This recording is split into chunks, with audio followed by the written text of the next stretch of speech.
Hey, thanks for hanging out today. Thanks for being patient as we figure this out. And I'll put you all right there. Perfect. You can see me too, but that's okay. All right, who's ready to play? Who should? Goldie. Yeah. Go fuck yourself. I just saw your chat message. No, I'm not. You're like, all right, fine. We have this thing going on. Whenever I do No Man's Sky content, there's always somebody in chat that says, No Man's Sky? Oh, yeah. And today it's Goldie. All right. Whew. So where were we? What were we doing? What kind of fun stuff were we going to do today? So, yeah, we got a couple of players that aren't going to be joining us. Fargrim, and I'm guessing Pinar probably isn't coming, which brings us down to a party of 3. And like I said, hopefully you all survive because I'm not changing anything.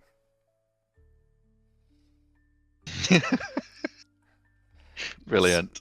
Yeah. So as we discussed, I've sent you all a little bit of what you're doing there, like what's bringing you to this masquerade of sorts. Each of you have traveled from this city called Lunesra, the great city of commerce and ambition. Yet none of you have ever set foot in Eldwin Hollow before. It is a place spoken of in old histories and noble circles, an ancient retreat for the powerful and the privileged, a sanctuary where the weight of legacy and tradition drowns out the present. This night, however, is different. Tonight, the estate of Lord Elric Vantraith opens its doors for the Veilmoon Masquerade, a gathering held beneath the celestial event that has long been steeped in legend and mystery. Above you, in the cold and boundless sky, the Veilmoon is in the early stages of its alignment. Not a single moon, but a convergence, a rare celestial event where both of this world's twin moons slip into perfect alignment with the distant planar bodies, forming an eerie, and as legend has it, an unstable veil between the worlds. To scholars and astronomers, it's a cosmic anomaly, a brief fracture in the firmament where the barriers of reality grow thin. To sailors and wanderers, it's a beacon of ill fortune, an omen that twists the tides and draws forth relentless spirits. To ancient mystics, it's something else entirely. It is said that the Veilmoon does not merely illuminate the heavens, but calls to the forgotten places of the world, where old magic sleeps beneath the earth, and things long buried strain against their bindings. And it is beneath this light that you now approach the Veymar Estate. Now, the estate rises out of the hollow like a monument to a lost era, a sprawling manor of dark stone and towering spires, its silhouette carved against the silver-lit sky. Stained glass windows flicker with warm candlelight, and banners bearing the Veymar crest, twin serpents entwined in an ancient circle, hang from the estate's walls. It is old, far older than the Vantraith name that now claims dominion over it. For generations, this house has belonged to the Veymar bloodline, an esteemed family whose influence was once as vast as the Hollow itself. But time is not kind to all names, and fate often reshapes the throne of the powerful. The estate now stands under Lord Elric Vantraith, a man whose title is earned through marriage, not birthright. He wed into the Veymar lineage through Lady Serena Veymar, and upon her passing, claimed the household as his own. Yet, the estate's true heir was not meant to be a Vantraith. By right of blood, the true guardian of the Veymar Estate was Cedric Veymar, the only son of Lady Serena, born of her first marriage. Now, unlike his father in title, Cedric did not hold court in noble affairs, nor did he concern himself with politics.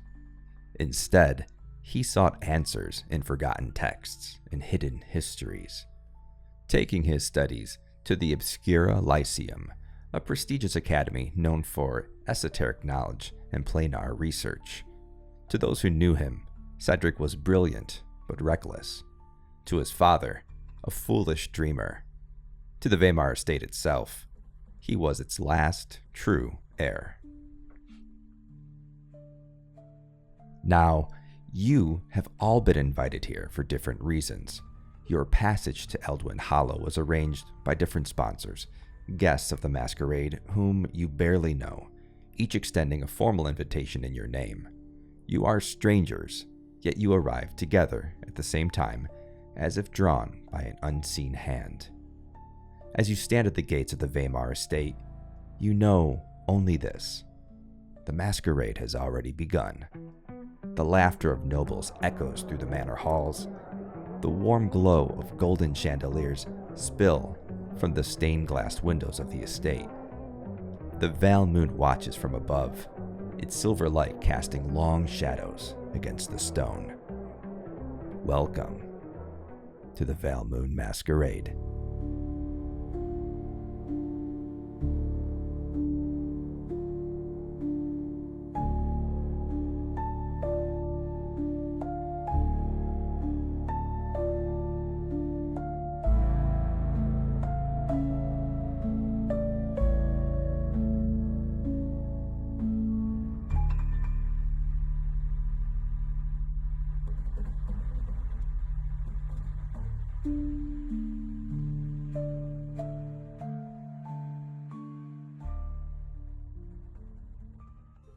All right, so as you enter, you're greeted by Commander Drakeshard. Now, he is the security for Veymar Estates, and he's checking people in as they come, and he says, "Welcome, you there.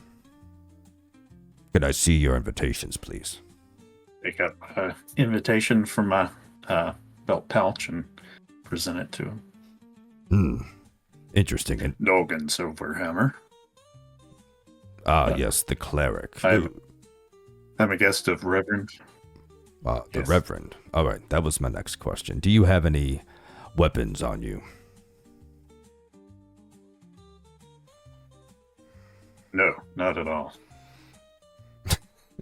I don't see why a priest should bring a weapon to a fancy ball like this. All right, give me a perception or a persuasion or deception check. I don't know the actual answer. So as you talk to Commander Drakeshard and you're telling him that you don't need, you shouldn't need him anyway. Oh boy, he's gonna look at you and be like, "Well, I would hope that you don't mind if I check anyway, even though you are a holy man."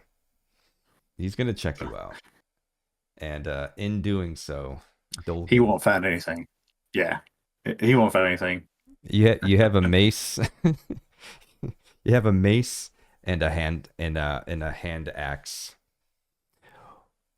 Well, did you really feel it necessary to? Yeah, that came by default. Yeah, it got ported over from your character sheet. Well, oh, gotcha. Yeah, Father, I don't know if you felt it necessary to bring arms to this party, but I'm gonna have to confiscate these from you. Thank you. Of course.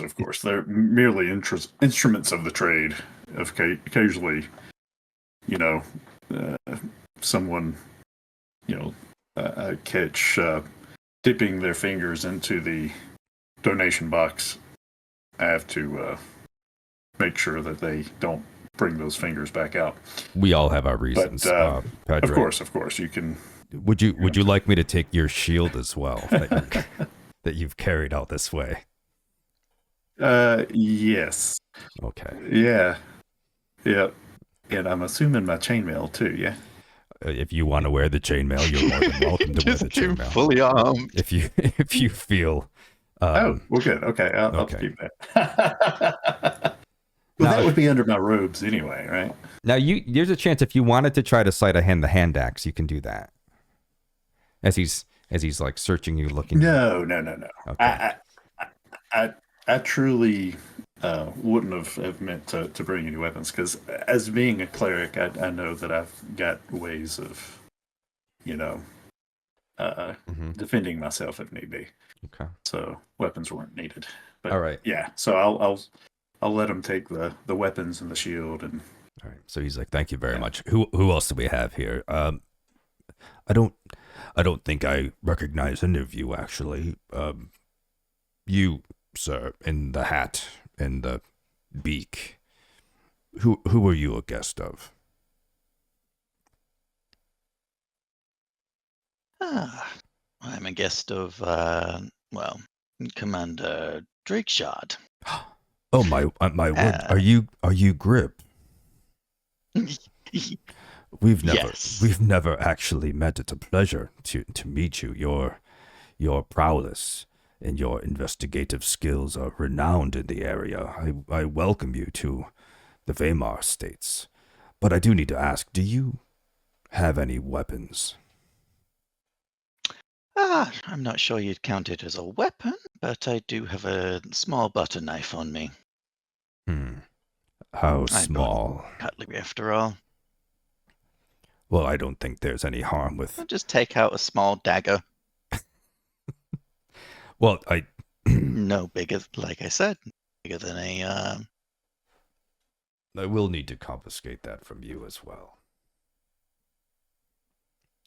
Your small dagger. Are you sure? Are you sure about that? Well, what if I get attacked?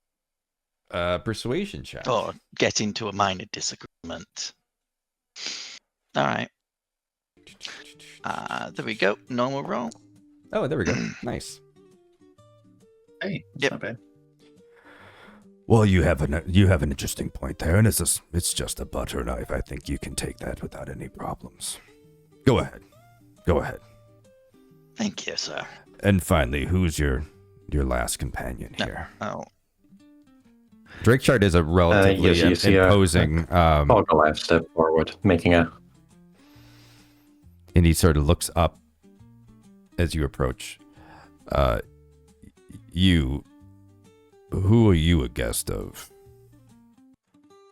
This Goliath makes a big show of his movements, almost as a bit like a peacock would, and produces his invitation. Says, "Oh, Cedric, Veymar himself asked me to be here." Oh, Lord, Cedric is changing my guest list now. Lovely.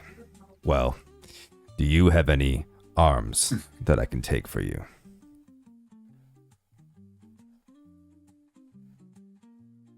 Oh yes, and he produces a rapier, but as soon as it leaves his person, it will disappear, as it is a bound weapon. I see. Well, let's just keep that away while you're here, if you wouldn't mind. Is there anyone else in your party today? Gladly.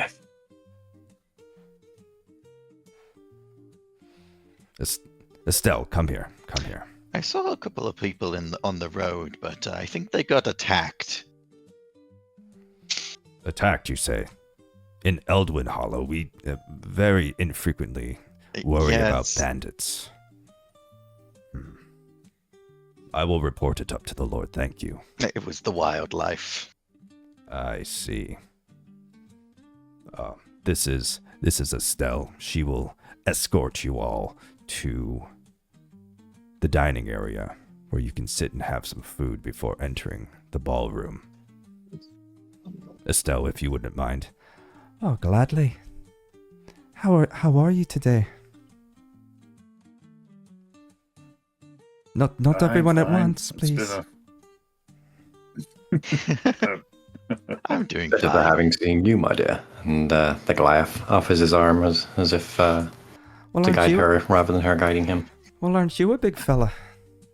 You must be hungry. Come with me.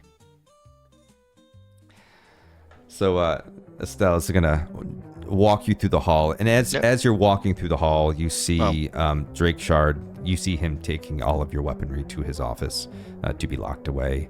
And as that happens, Estelle walks you into the dining room, and she says, "Well, we have plenty of food here if you want some food before you go in. Most of the guests have eaten already. Hopefully everything is to your liking. Can I bring you anything?"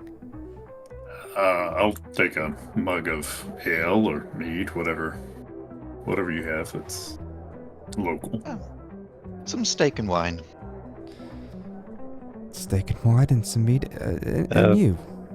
Yvask doesn't ask for anything particular, but he does say, "Is anything... Nothing for me there, but has anything interesting happened whilst we've been absent?" There's always something interesting happening here. There has been a little bit of tension, but I'm hoping that you won't even notice. It's the lords, really. Vantraith and Veymar, they don't always see eye to eye, but nothing we can't handle. Nothing out of the ordinary, anyway. They're always like this. Lord Cedric is on edge than normal. I'll be right back with your stuff. And she walks out. So, as you all are finishing up your food and you're carrying your various beverages, Estelle just sort of walks you to the door and opens it. She doesn't come in with you. You can kind of see in her eye a little bit that she's really interested as to what's going on in there, but it's almost like she's not allowed to come in. So you can see as you kind of like survey the area, you can see any of the faces that you think you might know. You're sort of like looking through. None of you know anybody, right? You just know them by reputation. Goldie, how do you say your character's first name? Yvask. But that's Yvask. Hard to say for an unfinished speaker, so... Yvask. Yvask, you don't actually know Cedric. Cedric invited you just based on your reputation. Cedric went to school up in Lunesra, has heard of you, and just wanted you here at the party. But you don't actually know Cedric personally. Grip, same with you. Like, your reputation precedes you. You've already established Jake, and then Dolgan, you are a visiting cleric. You know that you have somebody that you're linking up with here, but you haven't met them yet. So you're visiting the temple, you both worship Morden, but you've never actually crossed paths. So you all are strangers. The only people you've met so far are each other. How many people seem to be gathered in this room? There's 13 to 15 folks. There's a small 3-piece band. In the far corner, you see a woman, exotic, sitting at a table, looking at her crystal ball. People are sort of passing by. She looks uninterested. She looks unamused. No one's really paying her any mind. You can tell just by looking at the placement, the people who look paid, almost as if they want you to know who they are. Yvask will gesture his hand as if to usher the party with him, and moves to whomever is closest to them and attempts to introduce themselves. All right, so as you move just to your left, you see... I will let you do the introductions. I'm not much of a people pleaser. You walk up to a very stately-looking gentleman, half-elf, blonde hair, blue eyes, wearing blue and white tunic with like gold detail work, speaking with what you can only assume as a cleric. He's wearing very dark black and golden robes. He's a dwarf. He has a relatively bushy beard. It's thick but trimmed. He's got a long braid in his hair, and he's carrying around his holy book. As you approach, they sort of stop their discussion. It looks like it could be kind of heated. This might just be the way this dwarf always looks. He's just very, And the blonde hair.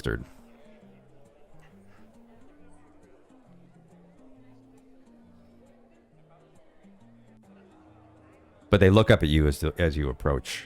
Yvask, pardon my interruption, but my companions here and I just could not help but notice that distinguished beard, and you must please share with me tips on how to produce such a distinguished braid. Aye, this. Well, I condition it twice a day. Trim it whenever possible. Put a lot of beard oil in it. You have quite the impressive specimen there as well. What do you do? You must be. Who's he speaking to there? Are you speaking to Yvask? Was the one who asked the question. Well, he's certainly not speaking to me. Your plumage is nice, though, says the golden hair. Yvask sort of rubs it. No, this is just. Thank you. Actually, I was wondering, my dear friend, I don't think I've ever laid eyes on one of your kind before. I'm sure you wouldn't. I'm not exactly one of the common folk. I'm from a very far away place from here. My race goes by the name of a Corvan. Not very original. Corved's Corvan, you know. But I am what I am. And I am here to have a drink. And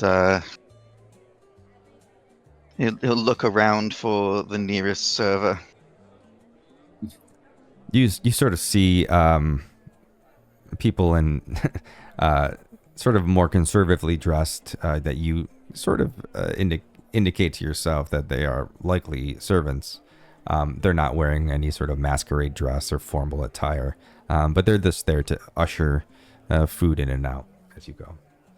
So as you motion for one comes over and has a tray of chalices filled with wines and a couple of steins of beer, and you can sort of take your choice as they move through the crowd. So you can. Well, much elsewhere. I'd rather save it while I'm here and then make friends afterwards. But I am here to do a job, so I can't get too buzzed. A job, you say? What job are you here to do, friend? Says the golden-haired half-elf.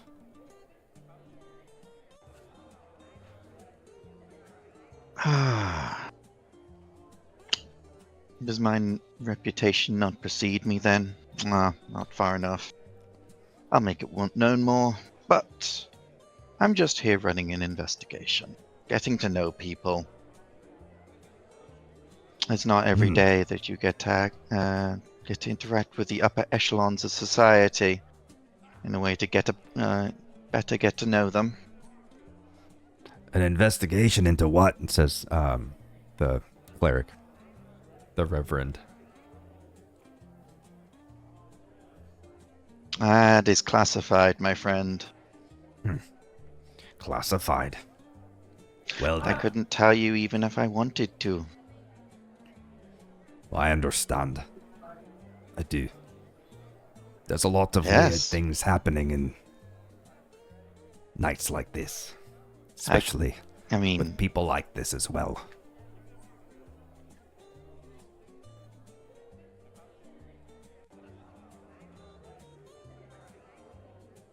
that is true. From what I've heard of the locale and the stars are aligning tonight in, I would say, once in a lifetime event. Aye, well, it happens. It happens quite a bit around here, but That it does. every few years. But the Veilmoon, It lets the spirits be free. If you believe Really? such nonsense. I was just talking to... And then the gold hair... I've seen plenty of things. The gold-haired half-elf says, well, I'd rather not discuss this any further, Reverend. I hate to spoil my father's party.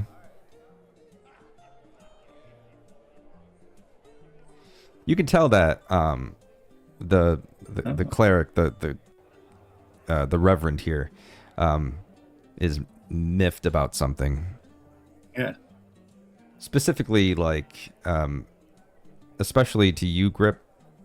Like your insight into people being what it is, you can tell that he seems annoyed and maybe a little disappointed. Like it's almost like a father figure scolding a son as they talk. Like he's somebody of authority that is almost disappointed in this individual he's talking to. I will keep my opinions on that as towards his looks to myself for now. Okay. But he was going to turn to Dolgan and say, Yeah. So you're a Dolgan, I take it. Yeah. Welcome. I am. Listen. It's a pleasure. Thank you for the invitation. I should tell you, though, don't imbibe too much. There are strange things happening around here, and you never know when you're gonna need your light. Just keep your head on a swivel. Will do, Reverend.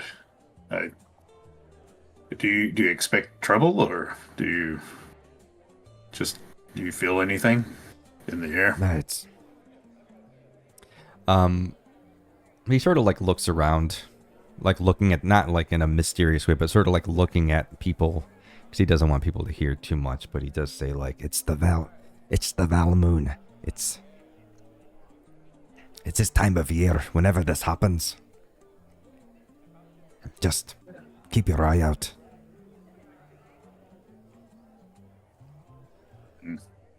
He sort of looks over and he sees another elf, half elf in the distance, and he sort of says, excuse me for 1 minute, and he just sort of walks away. You can see that this half elf is talking with the head of security over here, and they start having another conversation with this group, sort of leaving you all to sit here with this blonde-haired half elf.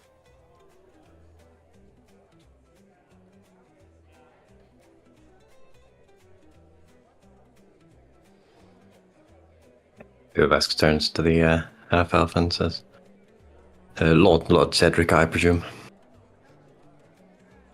Yes. Yvask, I would know a giant like yourself anywhere. Welcome. I'm very happy that you accepted my invitation.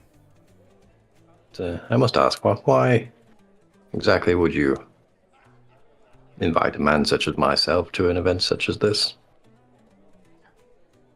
Well, your prowess is renowned, and you have a keen insights into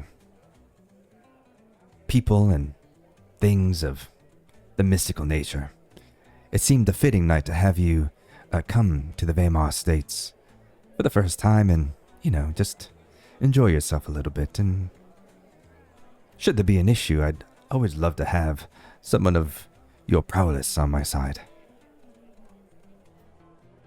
Either way, do reach out if you require anything. I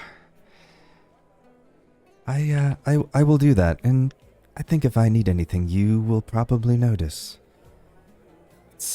And you can sort of see in his eye that he's looking a little bit nervous about something, but he seems really reluctant to sort of say anything specifically. He's just like, I'd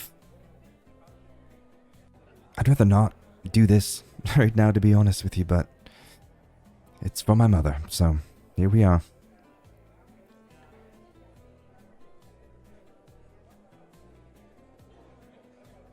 Yvask just gives him a warm smile and doesn't press the issue any further. All right. Well, it was lovely meeting you all. I'll be on my way, but if you need anything, please enjoy yourself. Have a drink, have some food. Pleasure. Festivities will be going all night. We have a live band from Lunestra as well. An old friend of mine. We also have a fortune teller that's kind of sort of comes to all these things. Kind of well known in the area. She's very, well, weird, but please, if there's anything you need at all, just let me know. And he just sort of does a quick little like bow and sort of just starts to walk away. A bow as he walks away. Yeah. A slight bow, more like a nod. Seemed nice. Yeah. Yeah. I agree. He seems affable. Curious to see where the captain is, though. I'll kind of look around to see if I notice Captain Blackwell anyway. As you sort of look around, you do see. I forgot that you knew Captain Blackwell. You do see, an older gentleman with a large scar across his cheek, wearing a military dress uniform. You see that he has a thick cane that might as well be a club. It's very thick, wooden cane that he has, and he's standing there talking to somebody who must be important. They're not wearing a mask. They're wearing black formal attire, and he looks very stuffy. But you do see him, and they just walked to as well.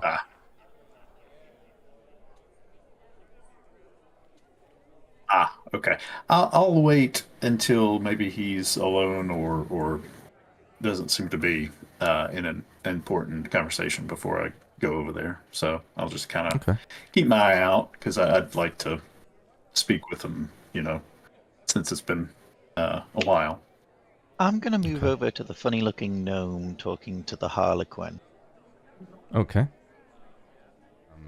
As you approach, they're sort of like dancing and laughing and sort of not really saying anything overly critical. You can tell that they're maybe a little drunk. They both have drinks. The gnome herself, though, is sort of looking up at them, not really part of the conversation, but sort of like smiling and like like trying to fit in mostly.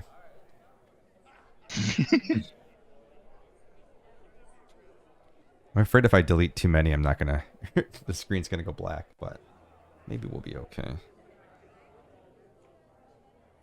Oh, yes. So as you approach, they don't really stop what they're doing as you approach here, them. Are we? Oh, yes. Hello. Are you here for the party, I take it? Of course you are. You're not wearing a... Is that a mask? Is that a mask? She sort of reaches up and tries to grab one of your feathers. See if it's fake. Oh. It's attached. Not a mask, not a mask. And the other one is realistically, I should have got one, but my only view. Sorry. Wait. Realistically, I should have gotten a mask, but it's a bit hard to get one in my frame. My only options are Plague Doctor. She laughs. Like sort of that like fake, like that fake social laugh. Like, you are so funny. Isn't he funny? Looking at the gentleman. Yeah, funny. We were having a conversation here, if you don't mind. Sorry? My mistake. I thought everyone was here to have fun. And this is this person is clearly trying what about to you? And then I'll... romance. Right. Social cues. Not my forte, but hey, what's your name? And he'll look down towards the gnome. She doesn't answer at first. Why don't we go this way?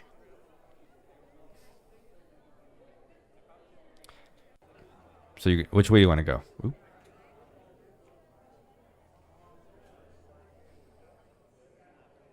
I'm just what's it called? Like the moment that I realize that, hey, they're trying to have a private conversation, I'm gonna move with the gnome who just seems happy to be there a little further down south, just like by the bushes.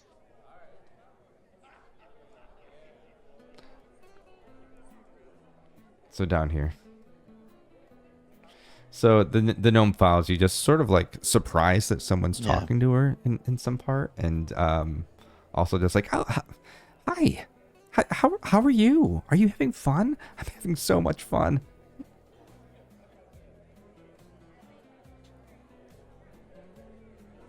I'm having a little bit of fun, yeah. Don't you just love these lights? These were so hard to make, but I think they turned out so beautifully. You made them? Of course, yes. I had a What am I had a little help. Of course you made them. You look like the type to make them. Well, I do things for the Veymars. Little things here and there, some big things, but not all the big things I can do. But I do what I can, and they wanted lights, and I made lights, and they're flashy, and they're nice, and they're pretty.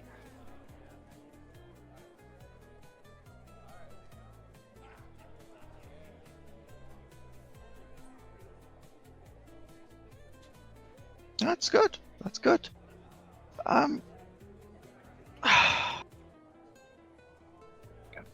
To be honest, I'm not much of a... I don't like being in these sort of social situations. But you look like you know your way around here. You're the type of person to go unnoticed if I wanted to get around the place. I know a little. What are you trying to do exactly? You can tell that, like, although she's very excited to be here, she is a little apprehensive to the questioning, to the line of questioning. I'm a bit of an engineer myself, and I'm trying how these lights are working. Two, there's a constant... it sounds like the band's performance is being amplified by it somehow. Is that thaumaturgic magic? Or that's not me, some though. Mechanical?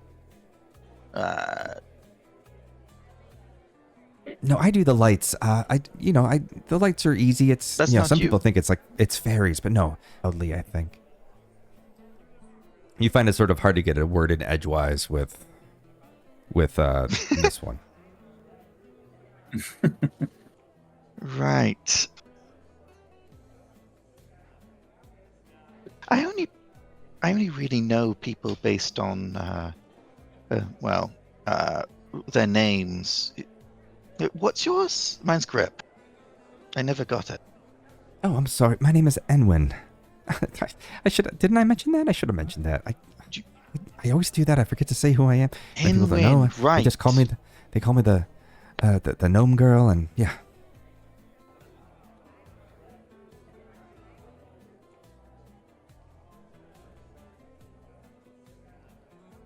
Your name is Grip? That's an interesting name, though. Right. It's very, very short and to the point, I guess. So, Grip. I've heard about you a couple...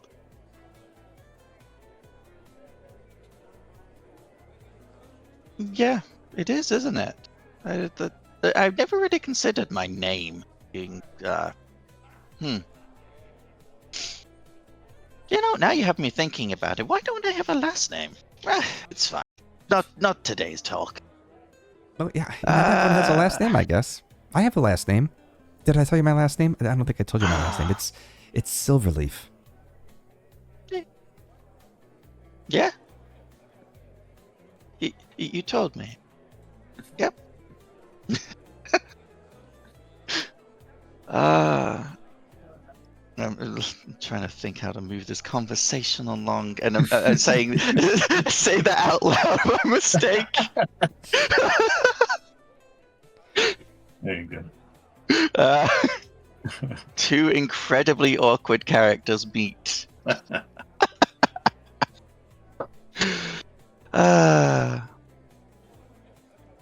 No, but tell me more about how these lights work. I'm a bit of an engineering freak. I enjoy this. Well, it's actually kind of interesting because I was. I'm assuming it runs on some form of electricity. Well, I'll tell you if you give me what I was saying was there's an arcane reactor that I was working on, and I could never actually get it to work exactly. I was able to make it kind of sparkle and fire, launch, shoot stuff, and well, it didn't really work that great for what I needed it for, and the Veymars fired me for it. But they were able to repurpose it into these lights, which are colorful and nice and not at all dangerous. Probably don't stand right underneath them though. Just to be safe. I'm sure it's fine.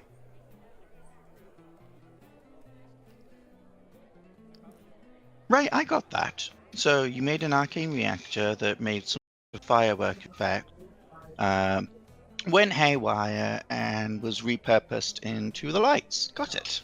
Yeah, they were trying to get. No, they want some electricity. We haven't really done that in here. But it's not something I could get going.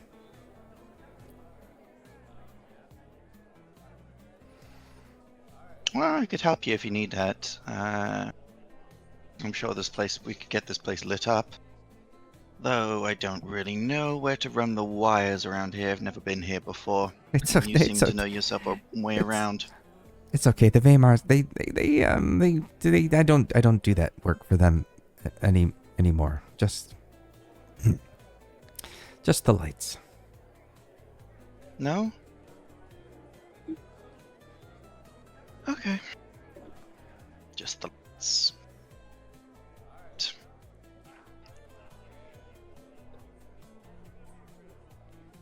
So there's this awkward pause, and she's sort of like looking around. Onto someone else. Yeah. Are those your friends? Sort of motioning to the dark corner that. We met today. Dolgan. I suppose you could call them. Yeah. Yes, the ones sulking in the dark corner are the ones I arrived with. I wouldn't call them friends. We only met today. They seem nice.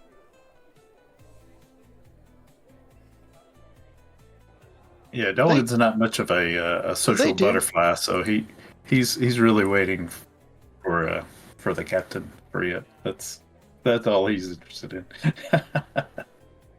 As that conversation's going on, Yvask is making his way around the room, just smiling warmly at people and taking a look at what someone might be able to offer him.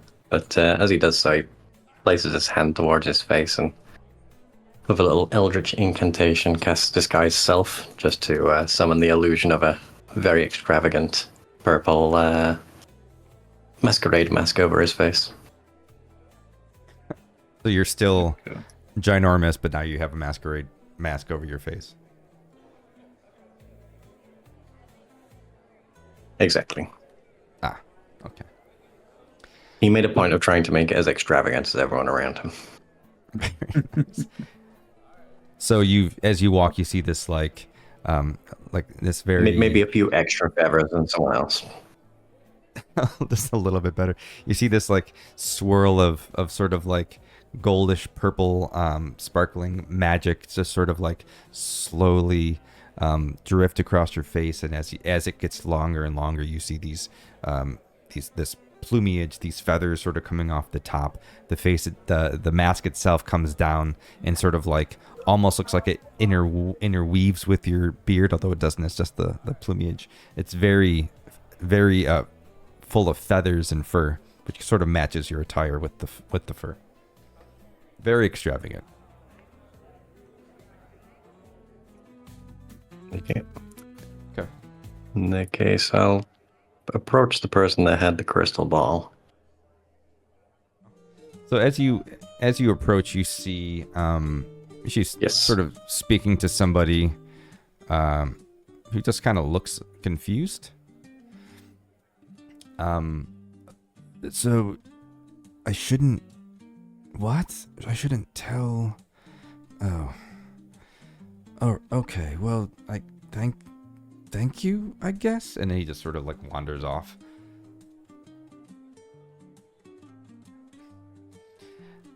Well, they're not always happy when we're done with the reading, but what can you do? And she sort of looks at you. Hello, large one. What can Verity do for you today?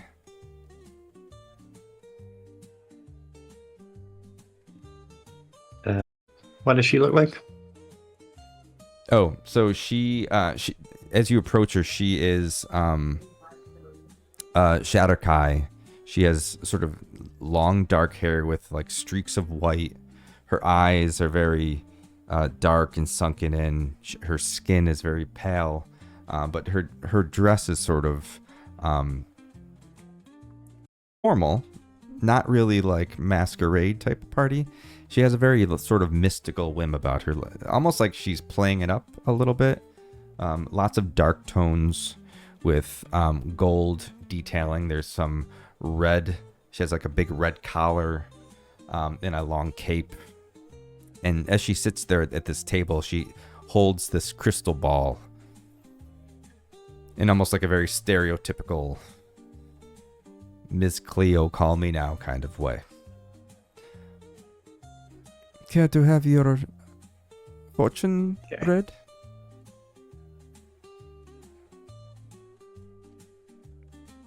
Yvask lays his hands on the table with his palms facing up, just assuming that's how the readings are taken, and just says to it, seems I'm not the only one here to put on a show.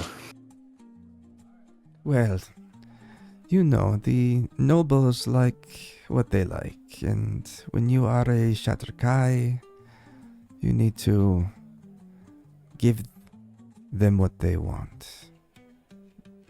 I really don't need your palms, though. That's not how this works, big fella. She starts to stare at you. I need you to open your mind to me.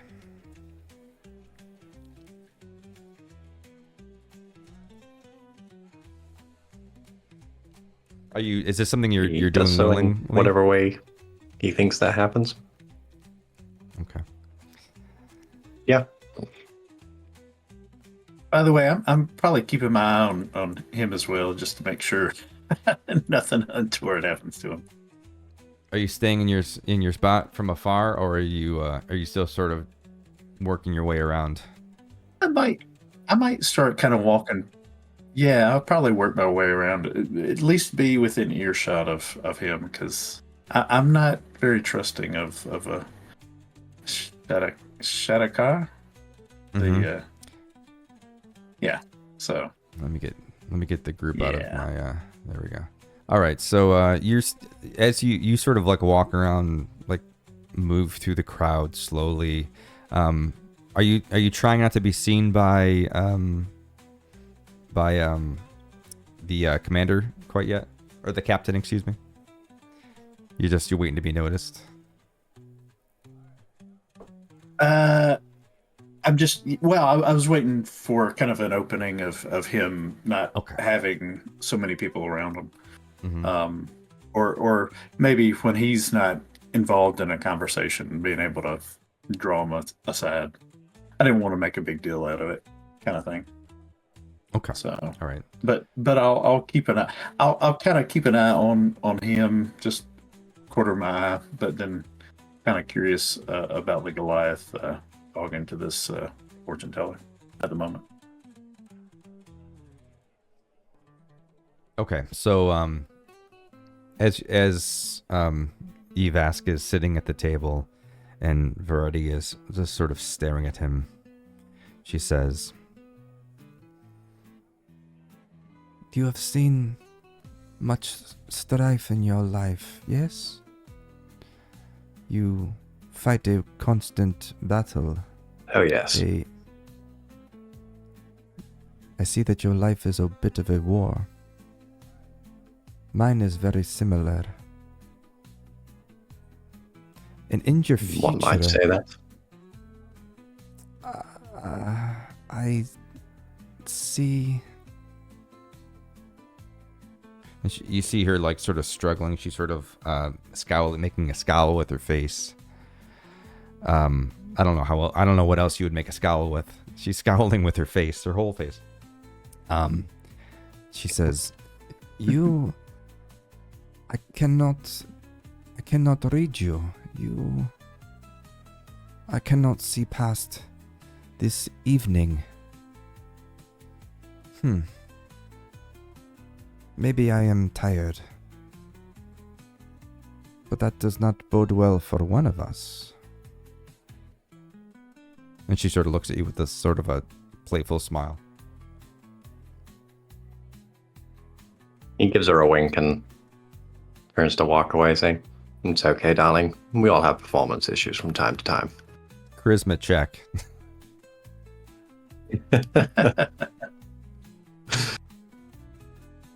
22 on the roll. Don't know if it's coming through to Foundry. It didn't. That's sad. All right. So as you wink, you can see that she sort of like tucks her head down and smiles and blushes a bit. She says, "You come back and see me again when things have quieted down." Says gladly as he moves towards the Dolgan. Right, so you're sort What of did she have to say? He responds with, "Oh, a gentleman mustn't tell. Did you find your companion yet?" He's busy at the moment. I'm waiting till he has a moment free. He's quite important, so I don't want to bother him. Oh, well, you could be waiting all night. And at that, Yvask, unless prevented, will walk straight to this captain and try and get his attention. Oh. So as you walk up to this group, you have these 4 men sort of standing in a... Here, make it so it's a little more accessible for you there. Oh. You have these 4 men having a conversation that you're just sort of walking up on. And normally it wouldn't be a big deal for you to walk up on them. You're in a very public spot, but because you're so imposing, you walk up and they'll just sort of stop and look up. You can tell that they're having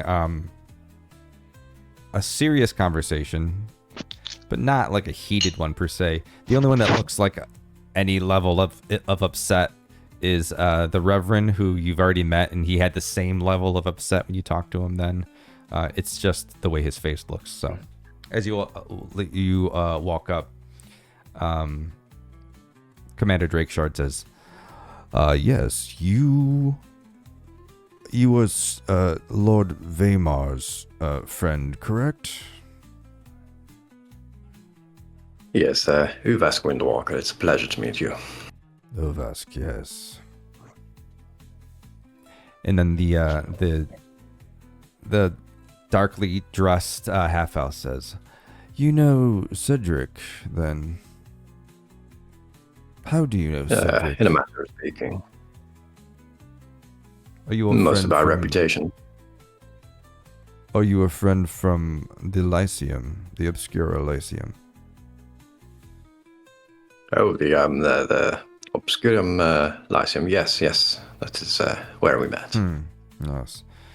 Lots of interesting people that he met up there. What did you study? Myself, I study a general use of the arcane. Interesting. I hope it sounds like that's more applicable to real life than Lano runes and all that nonsense, but like mother, like son, I suppose. So, are you having a good time then? Oh, absolutely.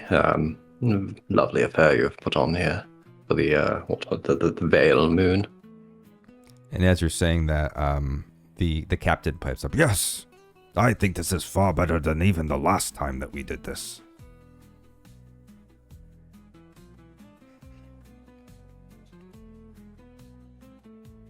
I'll I'll kind of walk up as he's speaking to them.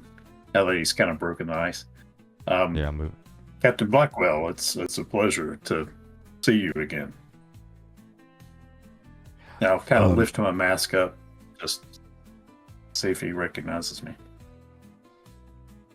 So he sort of looks at you. While you're doing that, Gub's going to notice that everyone's sort of congregating a short distance away. He's not going to approach the crowd, but could I make a perception check to just listen in from their on their conversation from like the edge of the plant pot? Just like shift over a bit and then pretend to be interacting with Silverleaf, but actually be listening on the conversation they're having. Sure, yeah. You don't have to get a word in edgewise. She's just talking about whatever the thing is that your topic of conversation is, and you're just nodding your head, but sort of listening on over. Oh, okay. It's not a very good roll. As you've already established, though, it almost sounds like the music's amplified.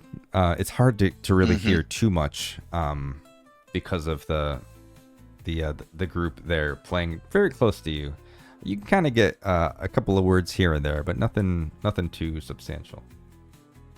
Yeah. Silverhammer, is that you? It is. Yes, it's been quite a while. How have you been, obviously, doing well now that I've joined the Order. I've found purpose in my life and been at ease. Well, how about yourself? How are you enjoying retired life? I'm glad to hear it. You look great. You are always ruthless. Let me just say. Ruthless. You are one ruthless son of a bitch, I tell you. Retirement is, well, it's fine. It's boring, but I get to come to these things, so... Yeah, Dolgan will probably kind of blush, kind of almost be ashamed when he mentioned the ruthlessness. But after he says that about being able to enjoy these, I'll kind of look around and like, this doesn't seem your type of battlefield, though, Captain. Well, yeah. I was always very close with Lady Serena. And so the family is, near and dear to me. Yes, I understand. Serena always spoke very highly of you, Captain, and I do appreciate your attendance when we do come calling, anyway. Well, I'll just probably just kind of now that I've spoken with the captain, kind of maybe stand to the side and kind of see what other things they might be discussing, kind of now that I'm here. Well, it was really great to see you, Silverhammer. But as I was saying, I tried to speak with him, and he's just as stubborn as his mother.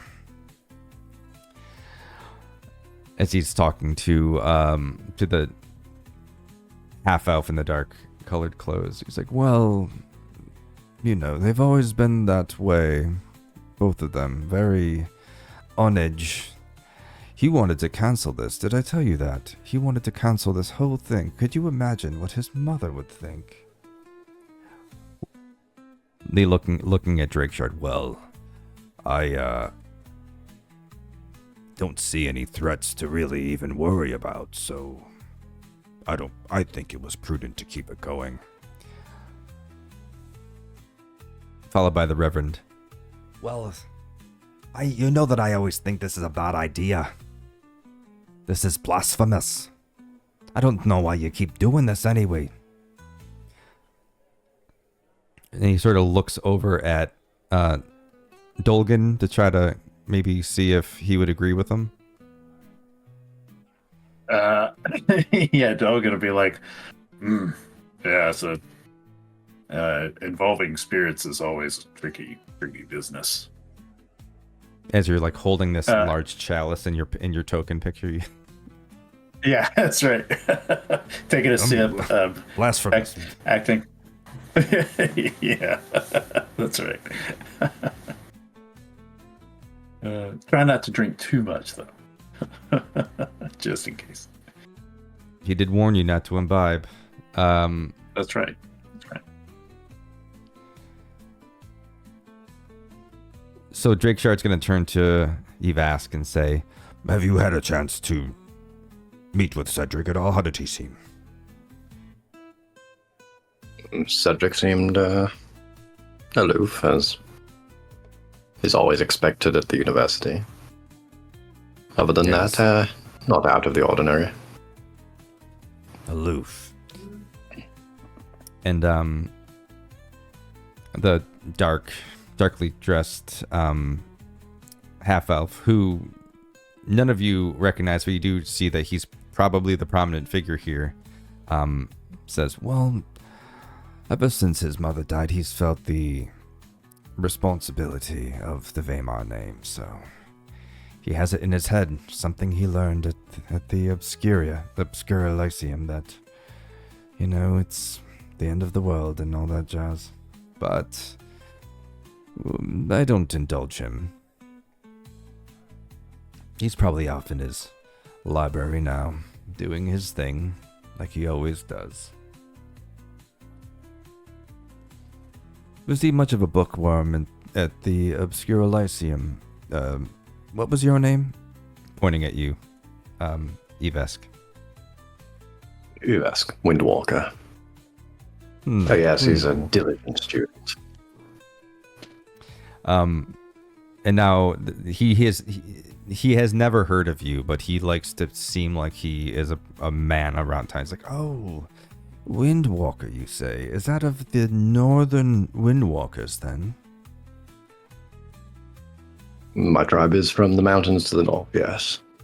"Ah, yes, I believe I have maybe ever heard of you."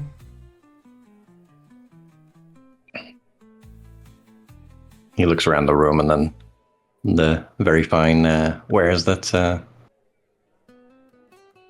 Eldritch is wearing, and just thinks to himself, I don't think you have.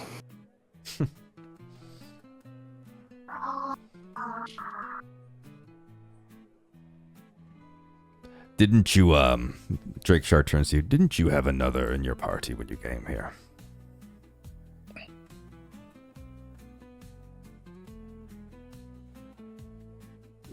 Vivek's glanced around for wherever Grip is, but since he's right behind him, judging by the map, he doesn't catch him.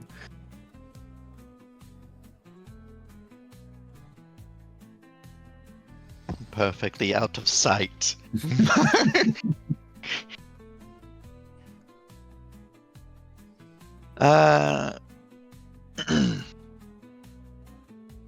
Like, I don't really...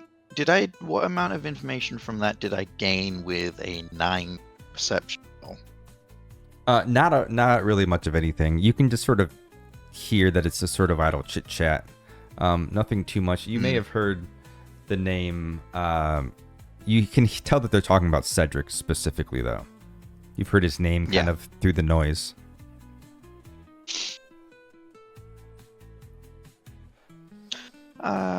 I'll turn to my gnome friend and ask about Cedric.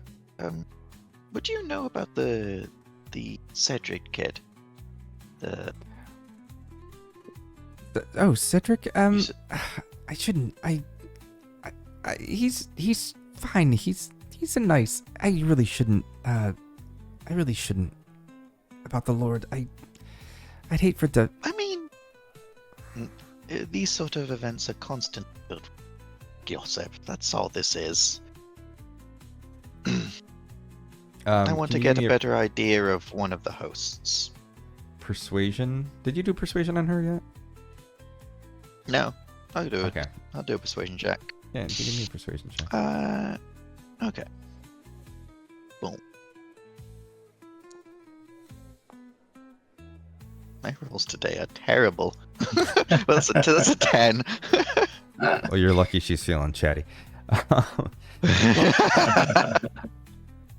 If there's one person here you can get a 10 on. So she's like, "Wow, okay, well, listen, I shouldn't really say much, but they have sort of a tense relationship. The Lord Vantraith and Cedric. It's going back many years, but there's always kind of a bit of a power struggle because Vantraith is the custodian and Cedric is the rightful heir. It's this whole thing. But he's been kind of a little more aloof than usual, I'd say. He spends a lot of time in the library. I don't know what he's doing in there. He's been asking about the planner wards and the ritual, but it's all sort of a legend, so no one really knows anything. I've never seen someone so worked up over just the legend, though. And it's weird, right? It's kind of weird. What? I'm not really from around here. What do you mean by the legend? Can you go over that?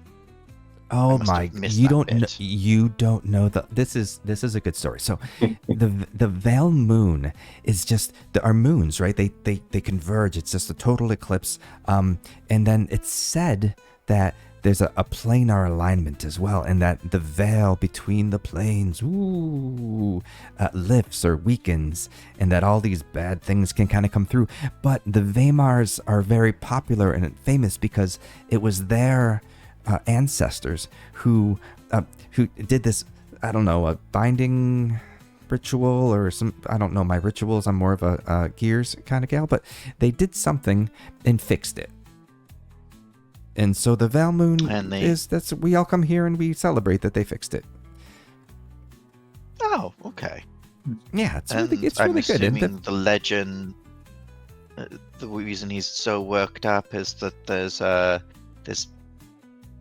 Well, if I had to guess, the veil is probably weakening, or whatever this ritual that their ancestors did to stop this from happening. I imagine. If that's the case, then Cedric would be rightfully wound up. I mean, if you believe in that kind of thing, I'm just taking a guess here. Yeah, I guess, but it seems like everything's fine to me. I don't see any thing. Darling, I'm a wizard, and the study of magic is sort of my forte. Oh yeah, you have like a sort of a bias, I suppose. Interesting. And as you say that, as you say that, you could see that her interest in your conversation is starting to wane a little bit. Right. All right. If you think Cedric's still in the library? I don't really know. He doesn't seem too interested in the party. He's probably over there somewhere in the library.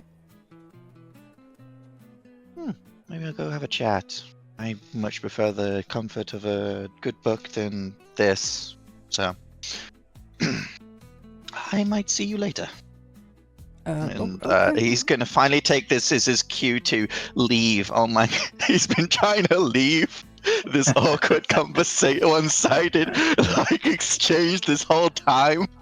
All you had to do was talk about magic. Finally a reason to leave. That's funny. She goes back to the group to the two that she was talking to before, but it says nothing. She just looks up at them like she belongs, Grip's gonna try to find the library at this point. Okay, so as you're sort of walking around and making your way, you have to cut through this group of people here. You approach a very well-dressed very well-dressed man. He looks like he really got into it. He's wearing he's got a big red collar, big red cape. He has fur kind of coming around his shoulders. He's got these very elaborate golden jewelry sort of draped on around the outside of his collar. He just looks like he's dressed in the nines. He is wearing a mask. He's wearing a sort of a golden leopard print mask. He looks like he's very wealthy, well-to-do. He strikes you as very confident as he approaches, as he's talking in, and he's like, "Well, look at this. You there? Are you a bird person?" Yes. Ah, see, I called it. I knew it. Bird person. That's what I thought. Didn't I say that, Isolde, excuse me. Yes, you did say bird person, she says. I wouldn't normally take offense, but that is kind of, judgmental. Prefer to go by the normal term, Corvum. Corvin. I couldn't expect that. The name's Grip. Grip, it's nice to meet you. I'm Darius. Sorry, I didn't mean to offend exactly. I've never seen a Corvan before. Very, very interesting. Wow. Do you want to join us? We're just having a relatively boring conversation. Sure. I was just telling Isolde here that business has been booming in Lunesra, and she should really get more into the trade. Do you do any trading of the markets between Lunesra and any of the area here? No, I can't say I'm much of a trader. Aside from buying, arcane tomes and, magical trinkets from time to time, but that's only for personal use. Isolde kind of jumps in. There is quite the market for arcane tomes and trinkets right now. My family specializes in magical items, and we run our business through Lunesra. It is very popular, especially this time of year.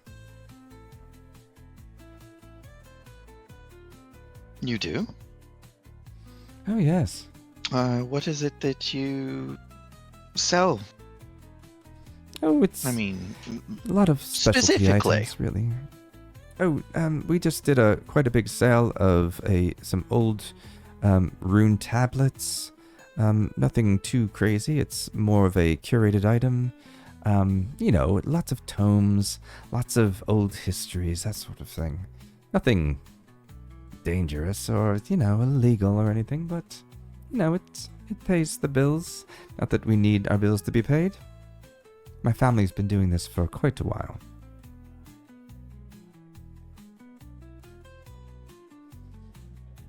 What brings you to the big pomp and circumstance of the great Veymar Estate? Just an invite by the captain of the guard. What was his name again? The big dragonborn. Drakeshard? Yes, Drakeshard. Oh, Drake. I was gonna say Dragonshard. Yeah, Drakeshard. Yes. Yeah, he seems stiff.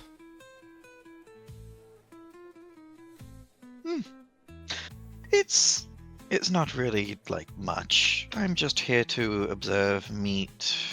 I'm going to be in town for a while, so I need to know who I'm going to be interacting with, and I figured, hey, go to this party and find out who's who. As you're having a conversation with these two, you sort of notice just generally their body language. She's very closed off and kind of bored, and very bored. She sort of has a very straight-faced look. She's very well dressed, greens and whites, gold on her gown. She has somewhat of a mask on, although it's very open faced. It's mostly just on the sides. She wants people to know who she is. People generally haven't been engaging with her. She's been sitting here talking to Darius almost the entire time.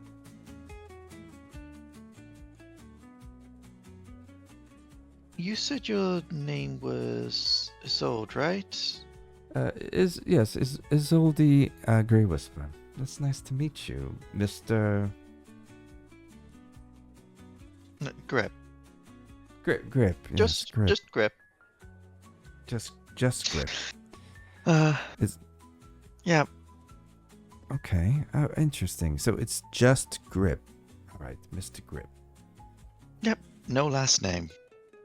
Ah, I see. I do have a doctorate, though, so you could use Dr. Grip, but... Dr. Grip. Oh, I see. Interesting. You are quite singular, aren't you? We don't get many doctors here. Do you come down from Lunesra? I suppose I've come down from it's a place up to the northeast, far away. It's really long travel. I'm just a bit of an adventurer. I came to visit the I came to Veilmoon because, hey, you know, celestial alignment, that doesn't happen every once in a while. So I couldn't help but notice that you were sort of making a beeline for the door over there. Were you headed somewhere? to the library. I heard that Cedric is, the man of the house is cloistered away. Oh, Cedric is the man of the house, is he now? Interesting. Do you know Cedric at all? No. Well, But from what I hear, all the talk is about him. So I wanted to meet the man myself. Let me tell you, the talk is always about Cedric, the last Veymar. It's all quite very boring, if you ask me. But you didn't. I won't spoil anything for you then. You can go have your conversation with the great Cedric Veymar. You can see that she's I can't obviously help jealous. but notice you seem rather spiteful when saying his name. Well, it's nothing. Our families have been friends for many years. It's fine.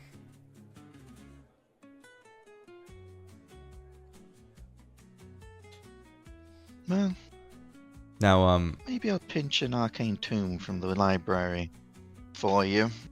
And, we you can are continue that horrible. talk. You seemed interested. Okay, well listen, if you're gonna pinch anything specific, there is a lot of very old tomes. Just look for the dustiest one and grab that for me. And as you're saying it, Darius is like, Fair enough. You know, there's probably some old weapons laying around there too. If you see anything that looks expensive, some jewels, you know, maybe some gold trim, just, you know, pinch that for me as well while you're pinching things. And don't mind Isolde.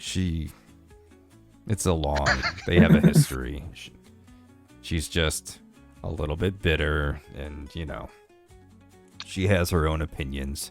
She probably knows Cedric more than anyone here, and she hates him, so that's probably a good sign of what he's like. That is understandable. Even I have my own rivalries. I'll see what I can do while I'm having my chat.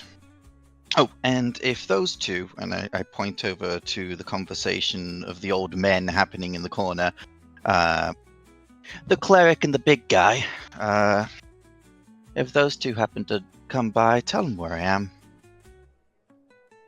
As you are finishing your conversation, you hear that the band is really starting to die down, and people are starting to break away, and that previously the conversation that Yvask and Dolgan were having previously is starting to break up, and you see that the man in the black gown, the black dress, is sort of raising his hands up, trying to get their attention. He's like, "Excuse me, everyone. Excuse me. If I could have your attention for just a moment, I'd just like to say." And you can hear sort of the chatter in the room start to die down as the guests start to look towards this person. And he says, "Again, thank you all for coming, honored guests. It brings me a great pleasure to once again welcome you all to the Veilmoon Masquerade, although I never do tend to wear a mask for these things. As you know, this event was very dear to my late wife, Serena, and I'm happy to have you all here in our home.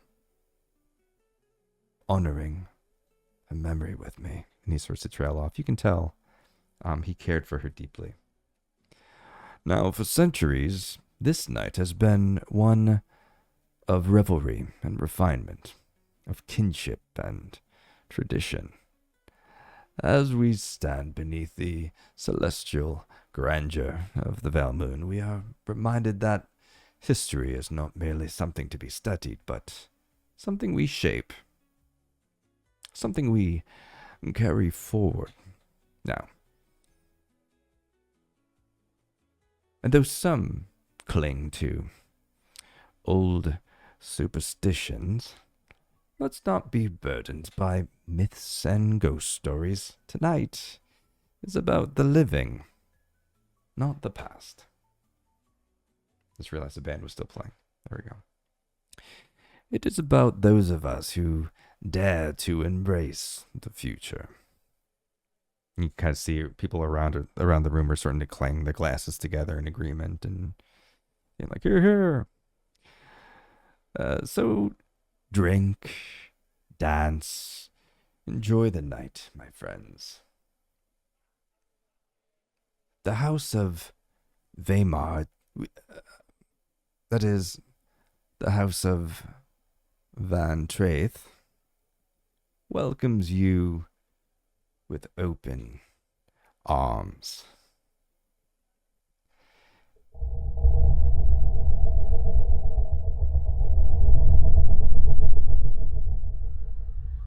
And you hear this low rumble as he says this. And everyone sort of looks a little bit startled. The music stops. Everyone is silent. What?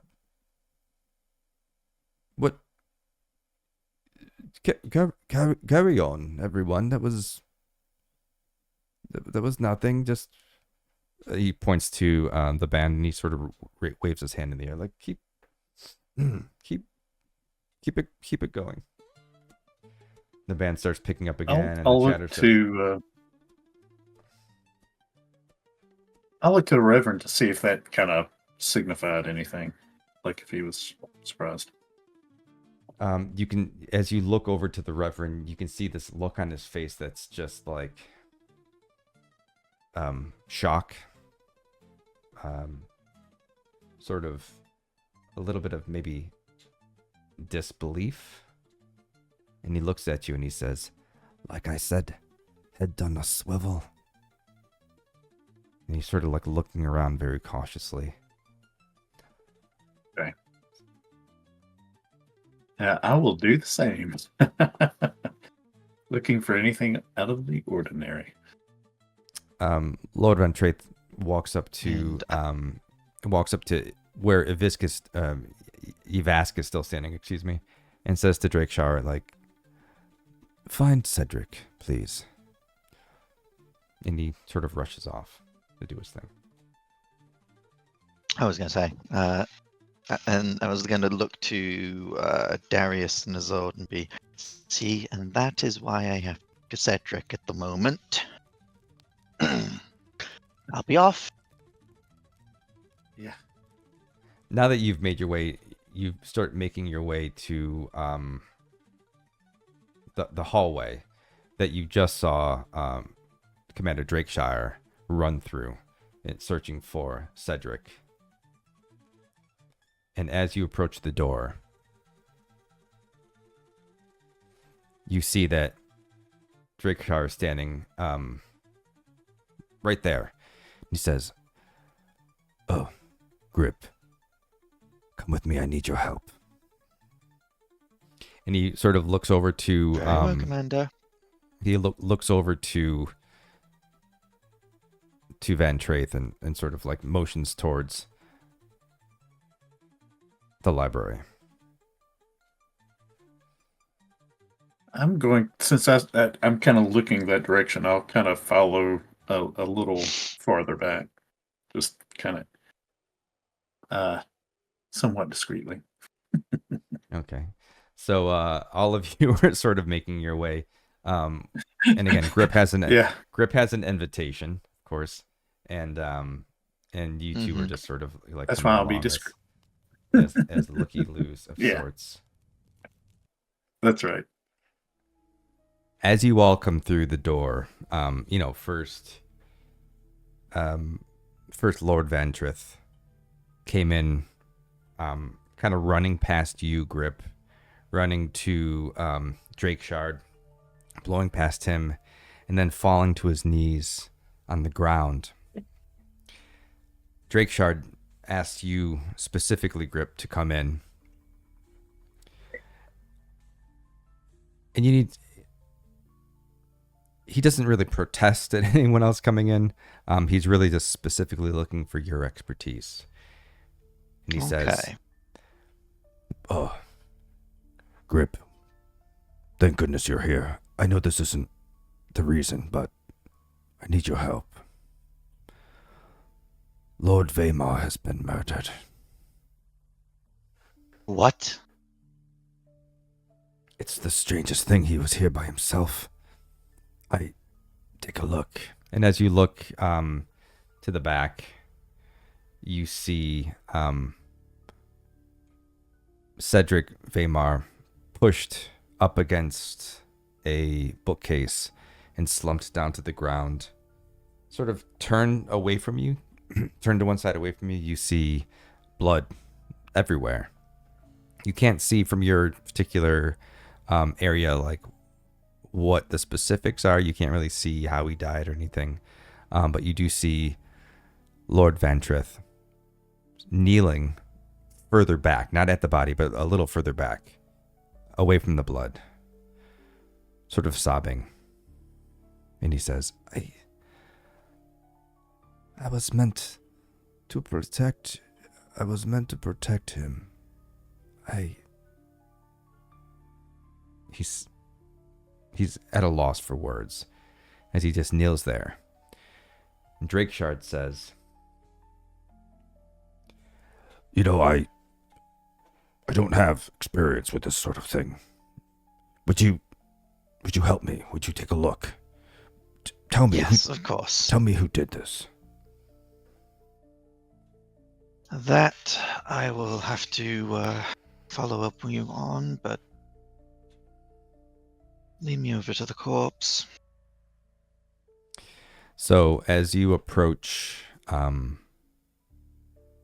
Cedric, you do see, like I said, he's sitting in blood. You see blood up on the bookshelf, and you see blood all on the floor. And you begin to sort of try to assess the situation. You sort of step around Lord Vantraith, who's just, again, kneeling there motionless, saddened, but stunned.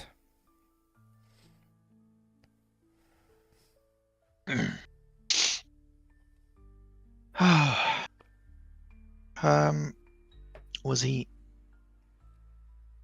I'm just going to look down at the body at this point. Okay. I'm not going to try and make or comfort them. Or you have, you do have a cleric here as well. You could...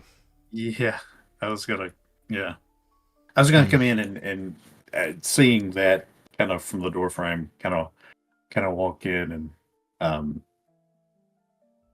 I guess probably say something to Lord Vantraith, just giving my profuse, sincerest condolences for what's happened, and let him know that I'm here if there's anything you need for me to help. And as you approach Lord Vantraith, kneeling, just in shock, and you place your hand on his shoulder, he does reach up and grab your hand, but he says nothing. He just stares as you comfort him. Yeah. And Drakeshard just sort of takes his place next to you, Yvask, and just kind of sort of stands next to you, not knowing. Now, you get the impression that he's familiar with battle, he's familiar with fighting, but when it comes to something like this, something more cerebral. He's a little bit out of his element. If he can't swing a sword at it, he doesn't really know what to do. Yvask sort of leans closer to him and says, I believe this is where you lock down the manor. And he says, Oh, I know you probably haven't noticed, but the wards have activated. and he sort of looks around at the walls. And every now and then you get sort of this gleam of like purple shine over like windows and doors and stuff. We are locked in, as a matter of fact.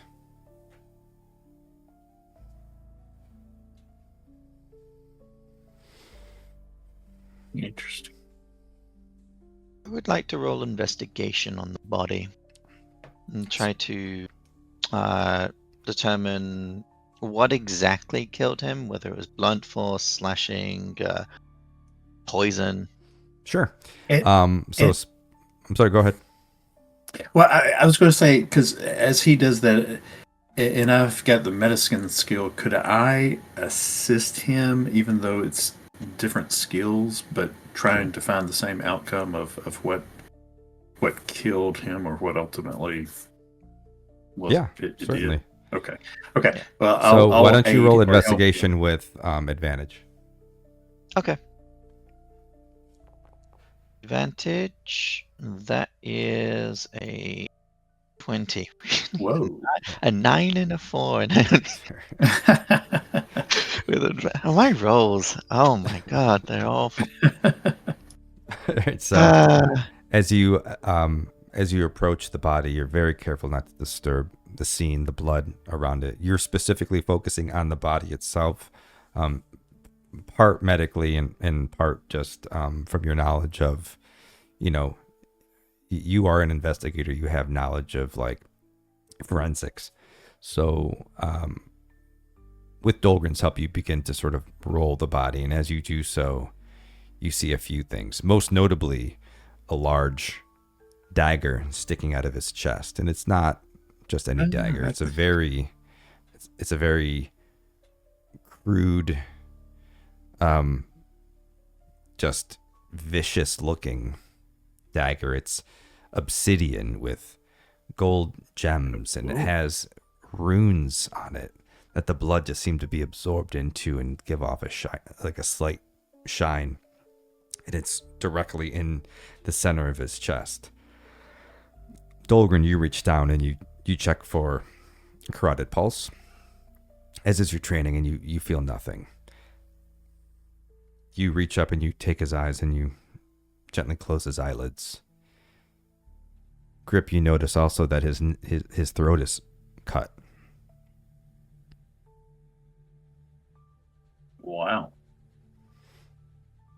What kind of check would it be would it be a history check to try and identify the dagger or something else?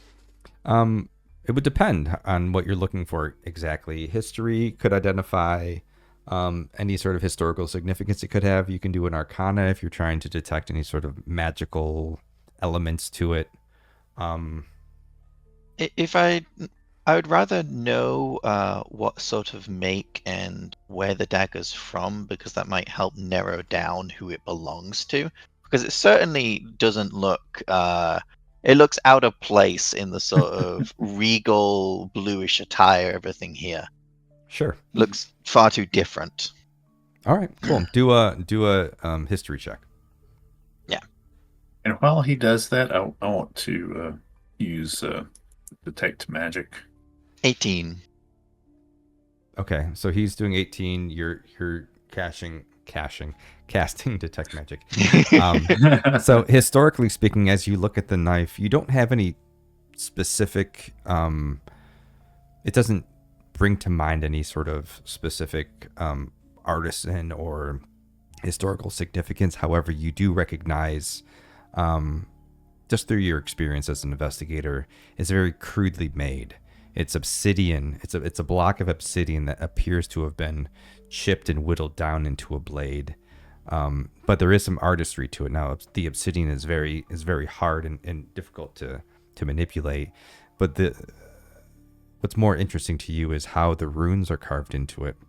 While the blade itself seemed like it was very difficult to sharpen, the runes, there is very difficult, delicate work put into carving these runes into this dagger. You don't know about any significance of the gems, but you do notice how the blood seems to like pool and play and drip around the runes and the gems specifically, and it gives off this sort of purple violet hue as it does so. You recognize the only significance really historically that you find is it seems to be something ancient, something very, very old, using a very ancient methodology of carving. I don't want to say metalwork because it's not metal, but of sharpening a tool. It's very reminiscent to like early hand axes, where they're very crude. But there has been a lot of thought placed into this weapon that's sticking out of his chest. And is that where you're detecting magic? Yes. So, yeah. Well, what's the range on it? Well, though? That's probably it's 30 feet. All right, so that pretty much. Hold on, it's not going to move you if I look. Right? Concentrating on the dagger, but also kind of looking around to see maybe if there's some other clues. 30 feet perhaps. Here is going to get 1, 2, 3, 4, 5, 6. Okay, no, we're good. All right, so as you cast Detect Magic, you begin to first and foremost, the thing that you notice the most, the thing you're getting pinged on, is all around you, the walls, like specifically the external walls, the ceiling immediately above you. You're getting a strong hit. It doesn't tell you anything specifically, just if there's presence, right? But yeah, you see the faint aura, but I can learn the skill if there I have a school if there's any in particular, like transmutation or enchantment. Yeah. So around you is actually I don't know what the school would be for that. You notice that there's some sort of a binding. It's the magic around you that you're feeling is the binding wards. It's sort of like a fail safe to close off the building, and it keeps everything to the first floor. It's directly above you. It's to the outer walls. You're also getting a very strong ping off of the dagger. It's giving you some sort of like necrotic energy. Yeah. And you're seeing that it doesn't stop here. It also jumps to another location, and you feel it kind of go across the room and through the floor as if there was drawing a straight line somewhere else. You don't know where it goes to, and you sort of lose it there, but it is tethered to something. And it's below us, you said? Yeah, it's going sort of downward and out, so it's not directly below. It's sort of off in the distance. I'll point that direction and ask. I guess I don't know about Lord Ventraith. He's kind of inconsolable. But what was the dragon? Is it Is he a dragon? Drakeshard? Yeah. Drakeshard? Yeah. Drakeshard. Yeah. I'll ask Drakeshard, what is that direction? Nothing. This building has no cellar. There was nothing there. Are you sure? I've worked with this family for 3 generations. There is nothing. Odd. This dagger is linked to something in that direction. Perhaps it's buried underground. I don't know. Perhaps. Do you have catacombs somewhere nearby with the dead? Not to my knowledge. There are the rumors of the family, and but they've never been substantiated. I've never seen them. I've been on the grounds for several generations. Interesting. Hmm. I'll kind of turn the grip and just kind of give him a shrug as to not sure. Right. You said the dagger is necromantic? Yes. What are these runes? I'm gonna take a deeper look at the runes. Could I use an Arcana check for that? Sure.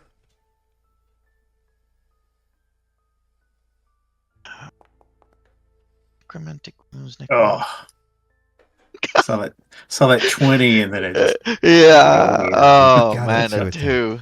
Um, It's fine. Plus 8. It's still 10. still 10. yeah. As far as the rune are concerned, you don't recognize them specifically, but you do notice that they are, they seem very crude and very primordial, if that makes sense. Hmm. It's not an elegantly crafted rune. They're old. I wouldn't say that they're old. They're just hastily made. Seems to be some sort of primordial symbol.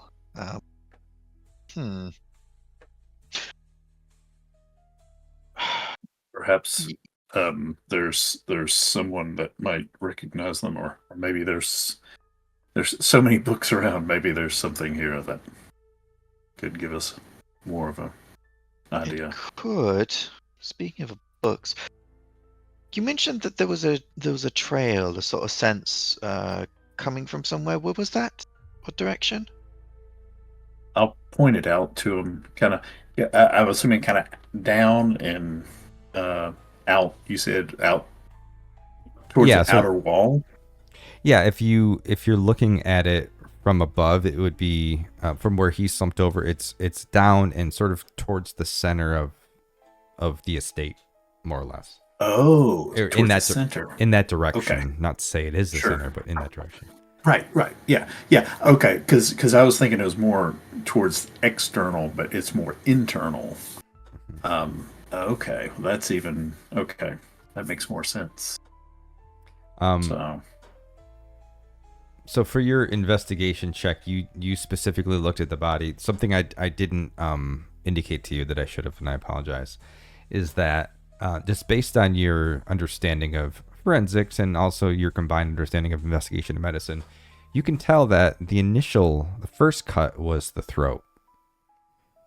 And it seemed that someone had slit his throat, likely from behind, and then spun him and stabbed him in the chest. You also know, you see markings on his wrist, like ligature marks. Yeah. On his wrists. Like he was struggling. Well, like he was bound or held or in some way, shape, or form, something held his wrists and were bruised. Maybe he was. Okay. Maybe he was bound or something. And again, there's the blood on the case and on the wall. Or I'm sorry, the case. Well, you can see this. Yeah. I'm sorry. Yeah. From where the blood is. But specifically, the throat was first. So he was clearly bound in some way. Then they chopped his throat, and then they stabbed him afterwards. But he'd be dead with. What would be the significance of stabbing him in the chest? You're right. I don't understand. It doesn't make sense that they would give him 2 killing blows like that. You would do one or the other, but not both. Perhaps it was some type of ritual.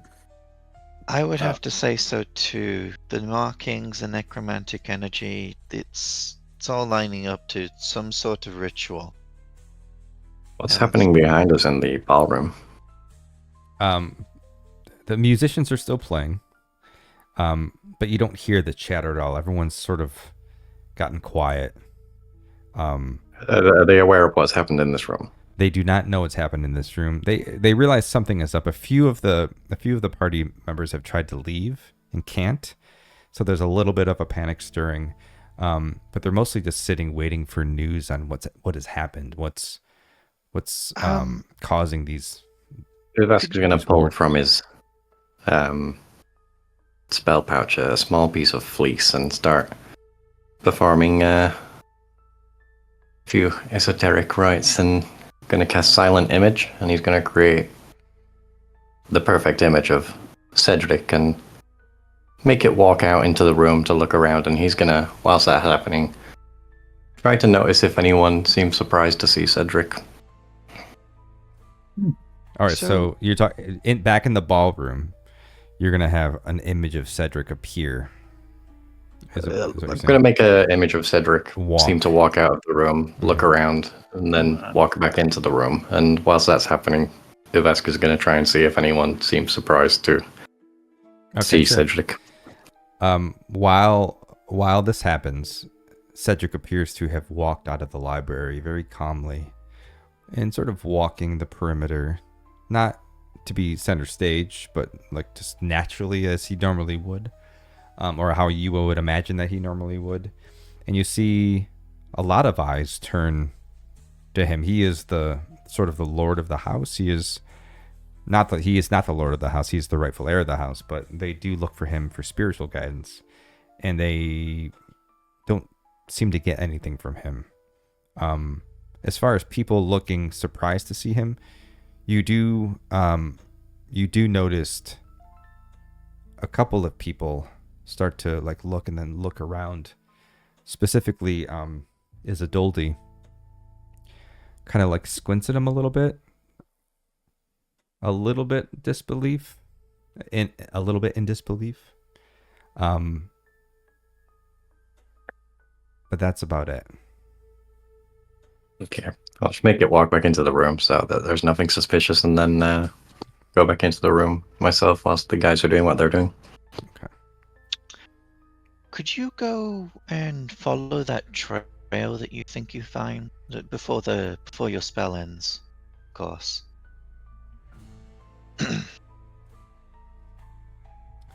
If you were to follow the trail, it would lead you to the corner of the room because it then hits the floor. Right. Okay. Like you can see it from where you are going downward to the floor. Mm-hmm. But then once I get so I know there's something that kind of blocking it, since I know it kind of has that it can't penetrate a certain amount of material. Well, it's more that it goes underground, and according to Drakeshard, there is no like basement to this building. It's like built on rock. There's no catacomb. Right. There's no nothing. So there's nowhere to follow. There's no way to follow it downward, but you do know that it does go downward. Yeah. That's interesting.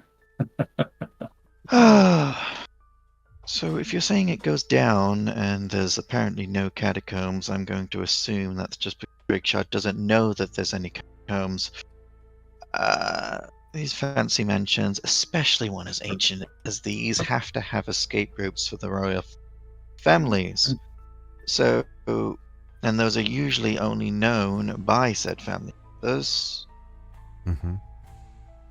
And I'm going to look to the grieving Veymar. You wouldn't happen to know if you have any secret hallways in here? Secret hallways? No. What is this about hall? No, there's no hallways. Can't you? Who did this? His grief is turning to agitation. We won't know that, but that's what I'm here to find out. He rubbed a lot of people the wrong way, you see, and somebody had it out for him. All of this talk of planar magics and failing runes, somebody took this opportunity to kill him. We must find out who. Well, from what I've seen, your family has made a lot of enemies. It is a family that I married into, mind you. I don't know the full breadth of who the Veymars have upset over the generations. From the few people I have talked to, it seems that Darius would be the type to go ahead and do this for profit. Not much else. I don't think he's a murderer. Lady Isolde hated Cedric's guts, had ample reason to kill him.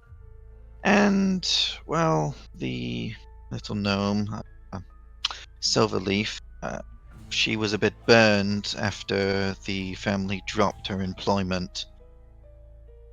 All have a little bit of a motive, but we won't have her out talking to the rest of the guests. Absolutely not. The Lady Isolde she would never do anything to... No. Though their families have... No, that's not possible. And Silverleaf, she's a failed inventor. Nothing more. She was happy to be here for the party. She's happy to be with people. She loves Cedric. She wouldn't do this. I've seen a lot of people feign happiness and resort to murder. You can't really know it wasn't... You couldn't even really know if it was me, though. Why would I do that? I've got a reputation to uphold for solving these things. You know, the three of you are unknowns. True. We don't have any relation to your son. He looks up at to Drake Sharp. the family.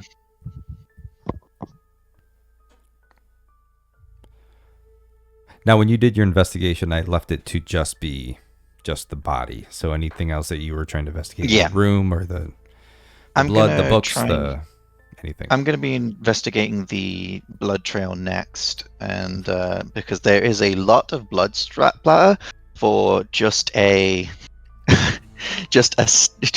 stab and a slash.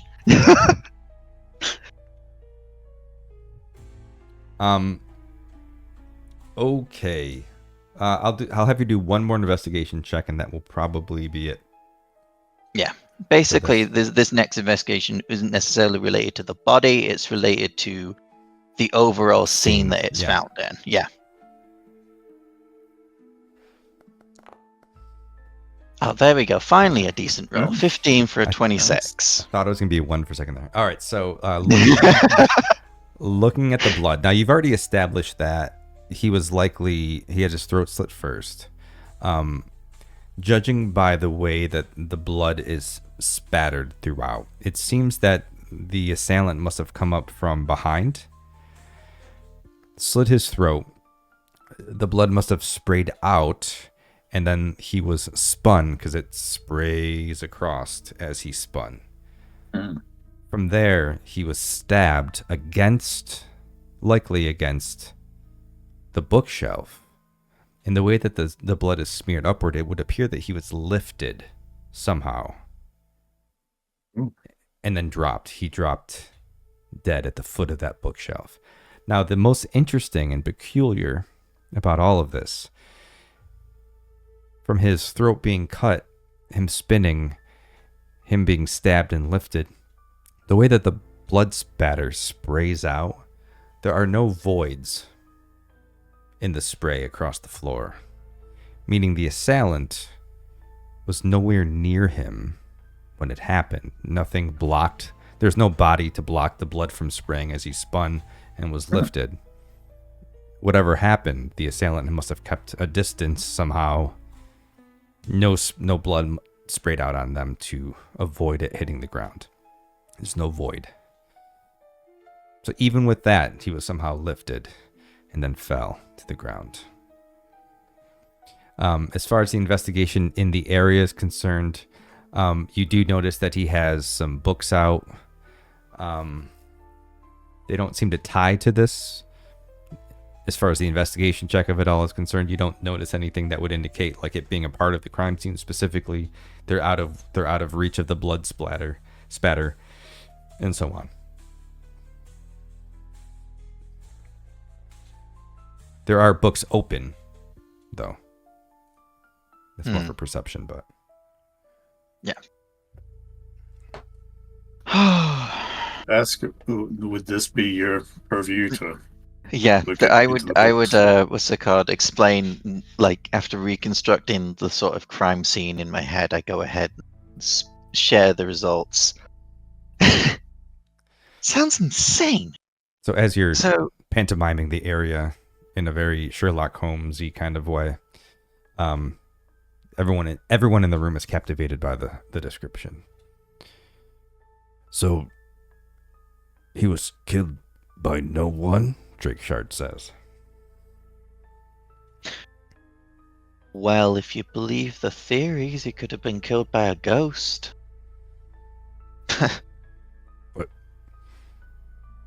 Who's ghost? And this is one of those things that I do not.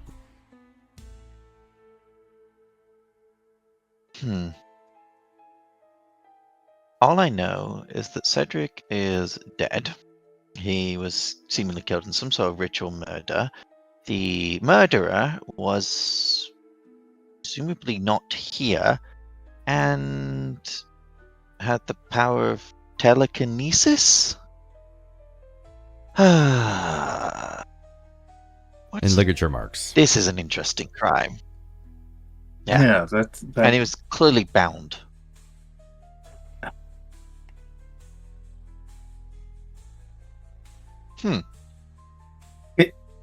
Could I do religion to see if that is somehow reminds me of any kind of rituals or anything I've heard of or familiar with? I mean, you can do a religion check, sure. Okay, just to see if it gives me any kind of any ideas. I don't know. All right, so Yeah, it's very odd. you're talking about the runes specifically, or just the staging of the scene?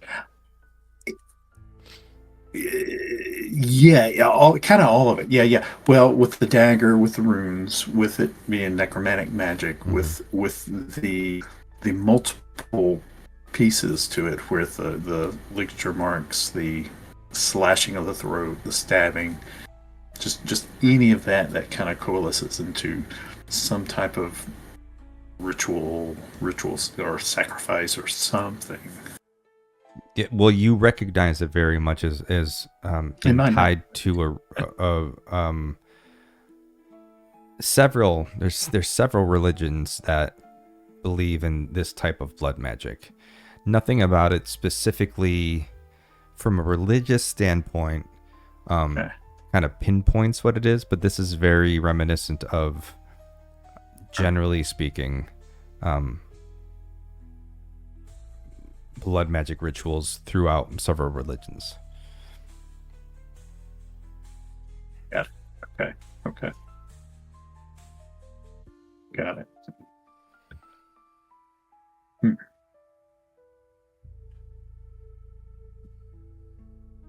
Yeah, I'll mention to Griff maybe if there's a way he could look around the library. Perhaps there's a hidden passageway or something hidden here. Before I go like searching throughout the library like a madman, I'm gonna check the books Cedric was reading and researching. Sure. The ones on the side. Okay, so you're gonna walk what are up the to titles of those books? Yeah. One of the books is mostly the one on a there's one on a desk and one on the stand. The one on the stand is always on display, and it is it's not encased in any way, shape, or form, but it is sort of a working history of the Veymar family. You can tell that it's been recently paged through, and it's pushed back to as far as it can go. And there's some information about the Veymars who existed at the time of a specific ritual that was done, and it's more of a family tree than a description of what the ritual was. The book on the desk, though, you can tell by the binding and by the cover that it's called Shadow Veil Codex. And this one, just by paging through, you can tell that it's, the thick, sort of time-worn tome. It's got like faded black leather, and on the cover there's an intricately sketched silver, eerie, like crescent moon on it. All of the pages are old and worn. This has been flipped through several times, and it's something that Cedric was recently focused on, as you can tell by notations that he made in the margins of where it's open to. It's carefully scribbled. It speaks of 6 runes with the note, bind the site, ? It seems to be that he was researching the ritual that originally bound whatever magics are happening here at the Veymar Estate. Whatever the rumored myth and legend of the Veymars, he was trying to find a way to replicate what they had done so long ago.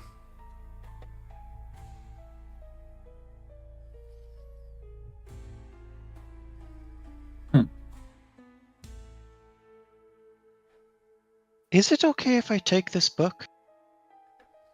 Of course, if it will help with the investigation.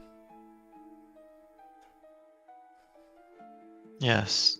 It seems Cedric was researching the rituals involved in here before he died. And I'm sure with the next part of the investigation going on, this might help clue some pieces together. It is in your inventory. It's under equipment for some reason, but it's there. I say it. Do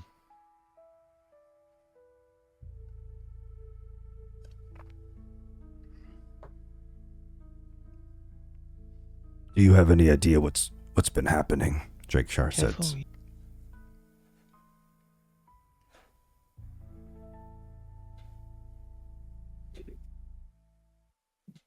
Well, your son appears to have been researching the ancient Veymar ritual that involves sealing away the magic of the Veilmoon. And fear he's got himself caught up in something that he really shouldn't have. I told him that it was utter nonsense. It was just children's foolery. He spoke of worrying about the planar runes and binding rituals being weakened from lack of maintenance over generations, but it's the dreams of children. I told him it was utter nonsense.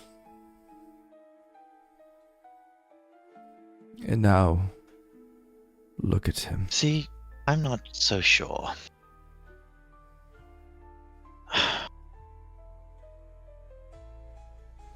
Would it be possible to get some form of input from Cedric? I look to the cleric. Perhaps the ability to speak with the dead. I'm Is afraid. in your forte? Yeah. Unfortunately, I was not prepared to do that at this time. Perhaps tomorrow. I'm not sure we have that long. Oh no. Okay, so what needs to happen now is, well, clean up the body, I suppose. I will take care of the body, but Do you think we are in danger? I would say so, yes. I wouldn't recommend we go ahead and let anyone go. Keep these magical wards up for as long as they'll hold.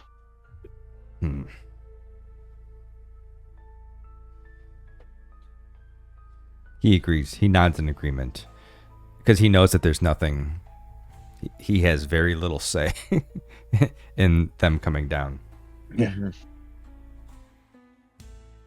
Looking through the codex, I'm seeing references to something. Some sort of creature. A creature, you say? Huh? Yes. I don't dare say names like this. Usually these eldritch entities, you give them power by saying names. Here, and like he'll like finger through it a bit and then like point out the name on the page and then hold it up to what's it called? Drake. I always forget his name. Drake Shard? I'm really terrible with names in real life. Drake Shard, yeah. I'm terrible with names in real life as well. So, yeah, he'll hold up the name of the creature to Drake Shard right there. And Drake Shard's going to look at it and say, Nigzareth. Nigzareth? Am I reading that correctly? Nigzarath. I think so. I think so. I wouldn't say it too many times if I were you. I have Does never that heard name, that name ring a bell to me? No. Never. Does that ring a bell to me? Oh, to you. Religion-wise? No. No, it doesn't. No. Okay. Well, you know what? So hold on. the big why don't you thing here- you did a religion check for the ceremony, but why don't you do why don't you do a history check?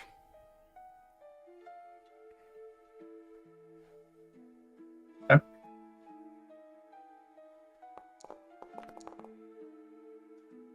Well, they're not going to be good. It does Oh, not. it's almost 18. It rings no bells. Yeah, definitely not. It rings no bells. Oh, Oh, yeah. Okay. Yeah.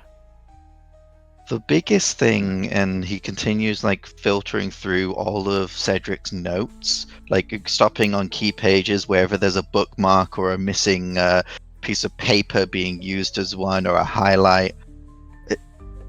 It specifically says that there's some sort of summoning ritual, I suppose. It requires the blood of the lineage of a lineage bound to a sacred site.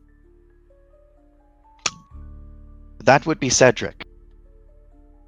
Whatever this creature is, this fucking Nixareth, it seems to have required the death of your son. And I know you don't believe all these talks about this arcane phenomenon and the family history, but it seems that whatever it is very, very real. I see. It's my wife. She was always the one. She was always a believer. That's why this night was so important to her, but it can't be. Vantraith continues to sort of like, he's on his knees still, sort of staring at Cedric's body in disbelief. He's having difficulty processing all of this. It's all, though he's a half-elf, things of magic and whatnot, he's always accepted this story of the Veymars to be nothing but nonsense. He was married to one, never saw anything like that in himself. He's having difficulty finding resolution to what you're saying. Certainly the name Nixarath means nothing to him.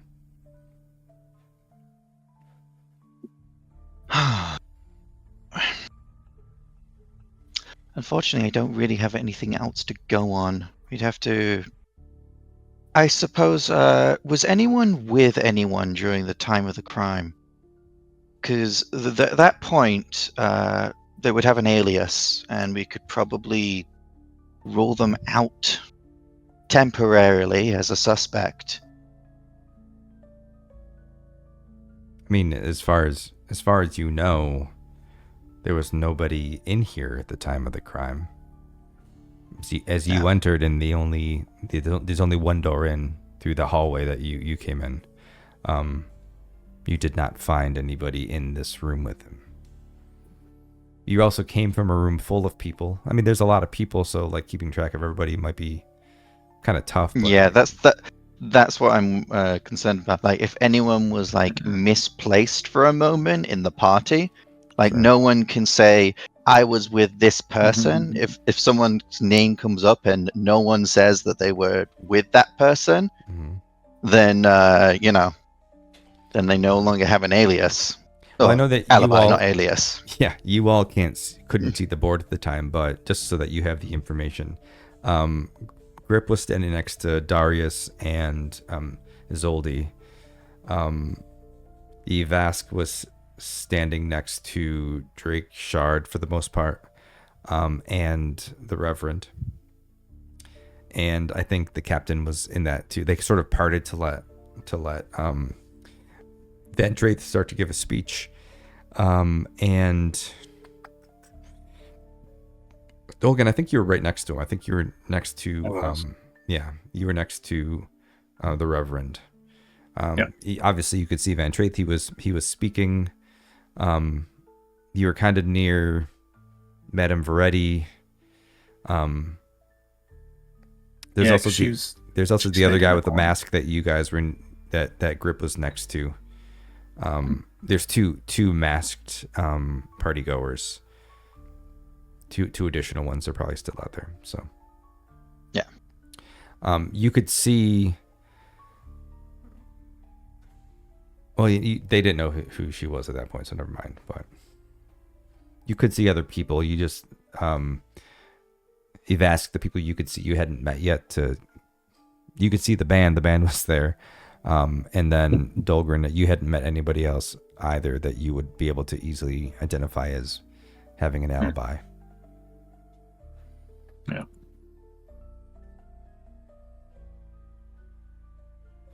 I suppose now we should start looking for the ritual sites, and we'll start with the supposed, hidden floorboard. Yeah, I was gonna say, is there anything below us here?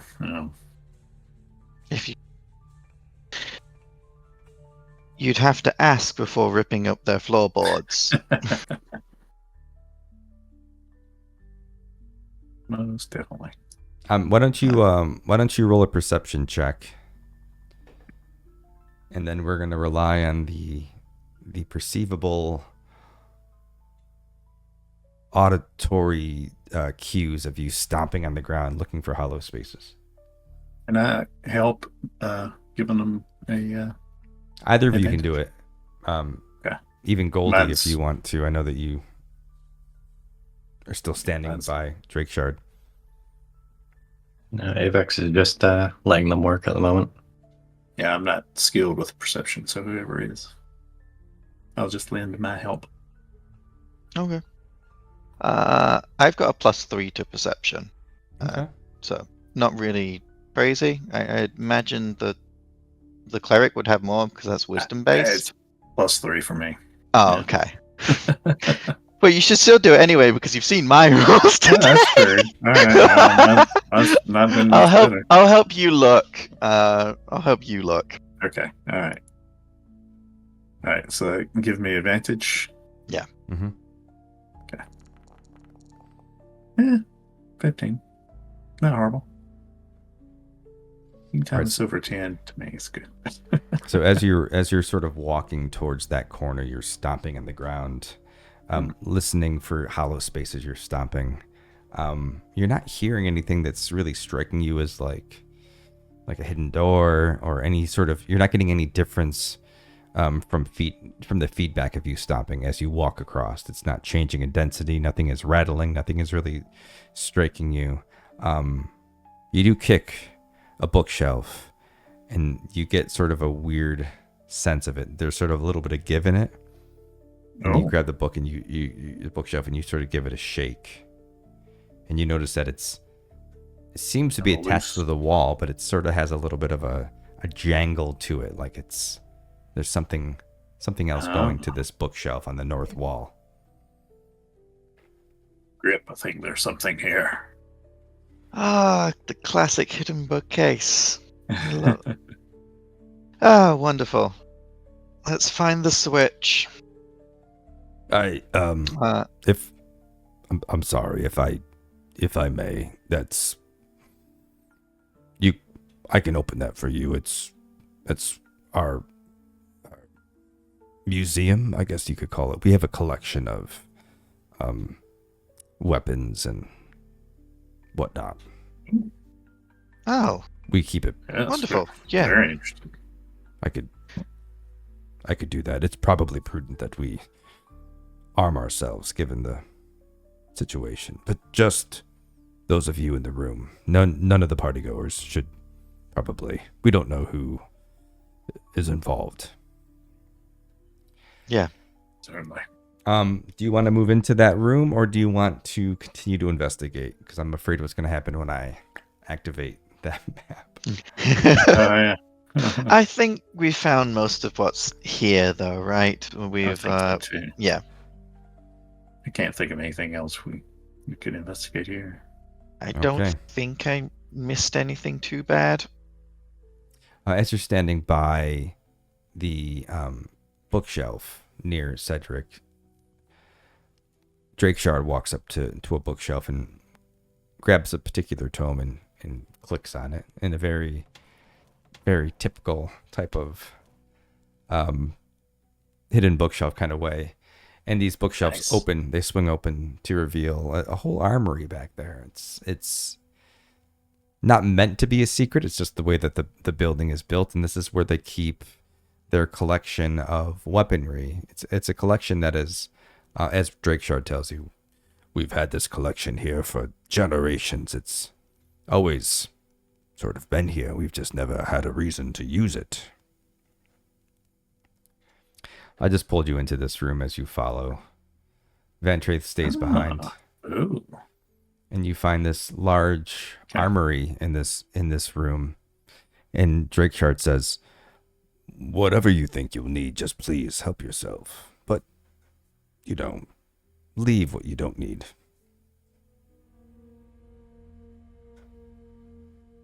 So are they expecting us to arm ourselves? Or... Yeah, he said that you can That take is whatever the you case. need. Okay. All right.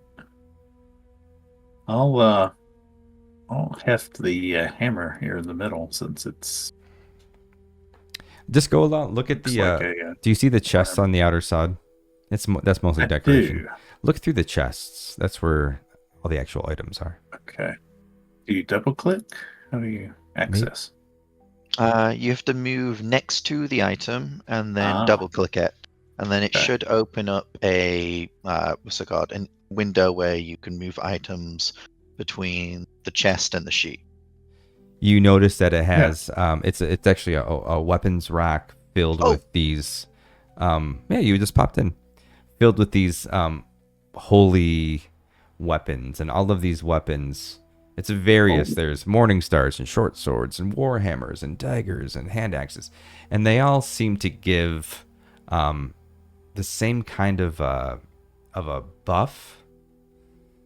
Trying to get it to show me so I can just read it instead. So they're all Holy Avenger weapons. They give you a +3 bonus to attack and damage, and then when you hit a fiend or undead, they take 2d10 radiant damage. When you draw the weapon, it creates a 10-foot emanation originating from you. You and all creatures friendly to you in the emanation have advantage on saving throws against spells and other magical effects. Ooh, And you don't have yeah. but they're all pretty much the same but they're just different types of weapons. They all have the same Different benefit. types. Yeah. Well, I'll draw a warhammer then from that, I will give you. since I'm proficient with warhammers. Yvask will collect a greatsword if there's one. The same. A greatsword? Yeah. Is there a dagger or a staff version of that? There Quarterstaff. there are 2 daggers, and there is a quarterstaff. Yes. I will take a quarterstaff version. Okay.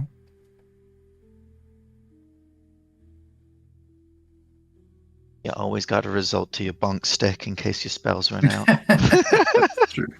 That's true. After Yvask lifts it, he spends a minute bonding with the weapon, so the axe is Pax weapon. Okay. Oh. Yeah. What's on the armor rack? The armor rack holds a chain shirt, a leather armor, plate armor, chainmail, half plate, scale mail, studded leather, and padded resistance. Did I say plate? Yes, I did. They're all armor of necrotic resistance. Ooh. And there's a bunch of it.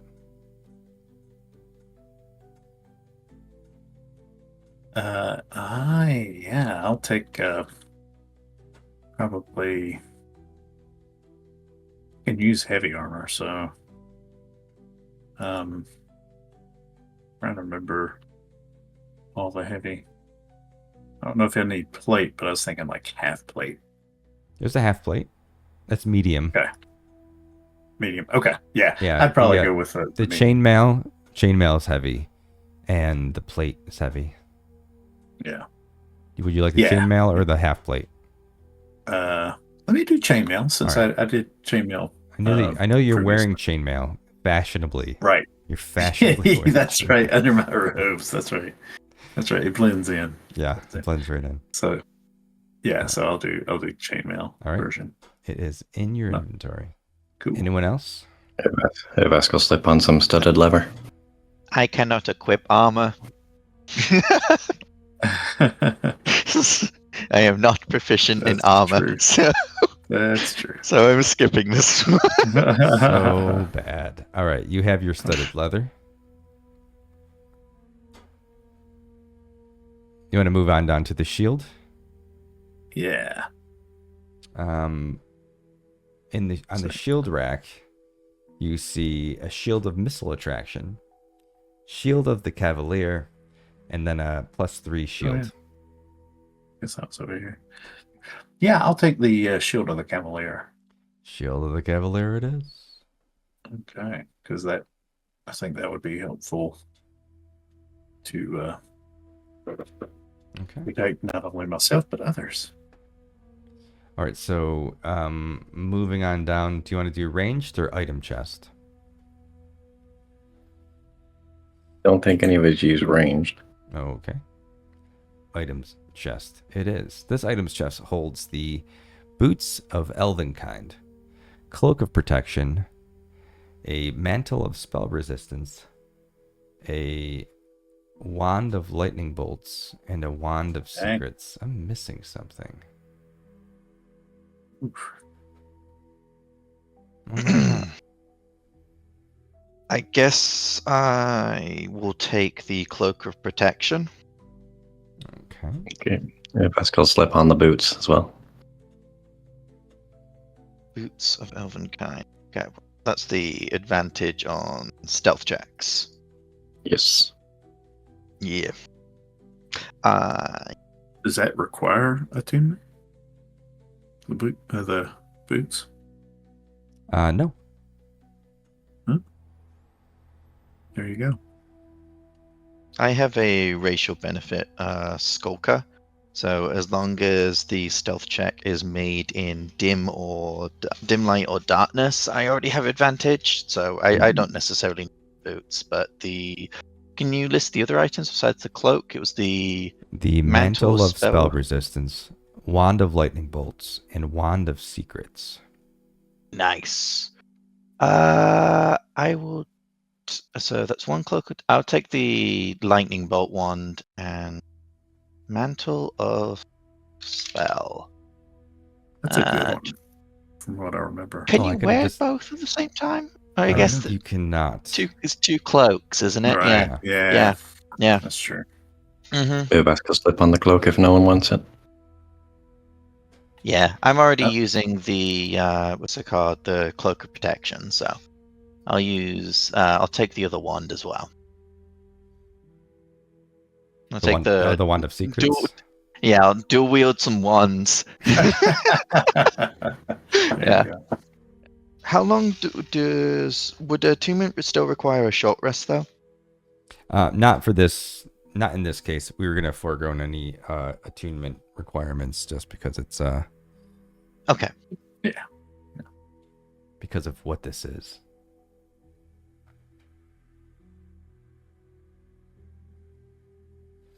All right, and We that's want to. that's everything in this room as far as the chests are concerned. Okay. Yep. Anyway, okay, so we will end it there. But you all made some pretty good progress. You met a lot of the players, not every player. You met most of the players.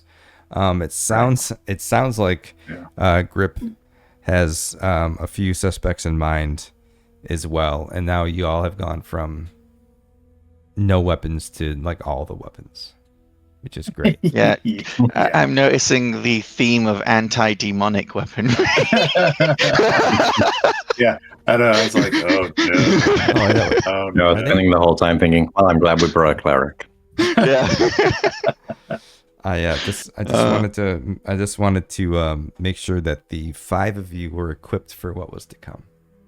Yeah. Oof. All 5 of you. Yep. Yeah. All 5. All 3 of our 5, yes. All right. All right. Well, thanks for hanging out. Thanks for helping us get through all of the technical issues. Hopefully, we'll be better next time. Is there anything anyone would like to promote before we go? Not for me. No. No. Not at the moment. All right. Cool. YouTube /Ghostlight. Go to Ghostlight. Go subscribe. Yeah. All right, team. Well, good job today. And we will to be continued. Thanks for hanging out. This is going to do it for me for tonight. Stay tuned this week. We got all kinds of stuff coming up. We still have lots of No Man's Sky lore related videos coming, as well as the Solid 10 one-shot next Saturday afternoon, which should be interesting. And then part 2 of A Dance of Hidden Plays. So we will see you then. And as always, dear Riftwalkers, see you tonight. Take care.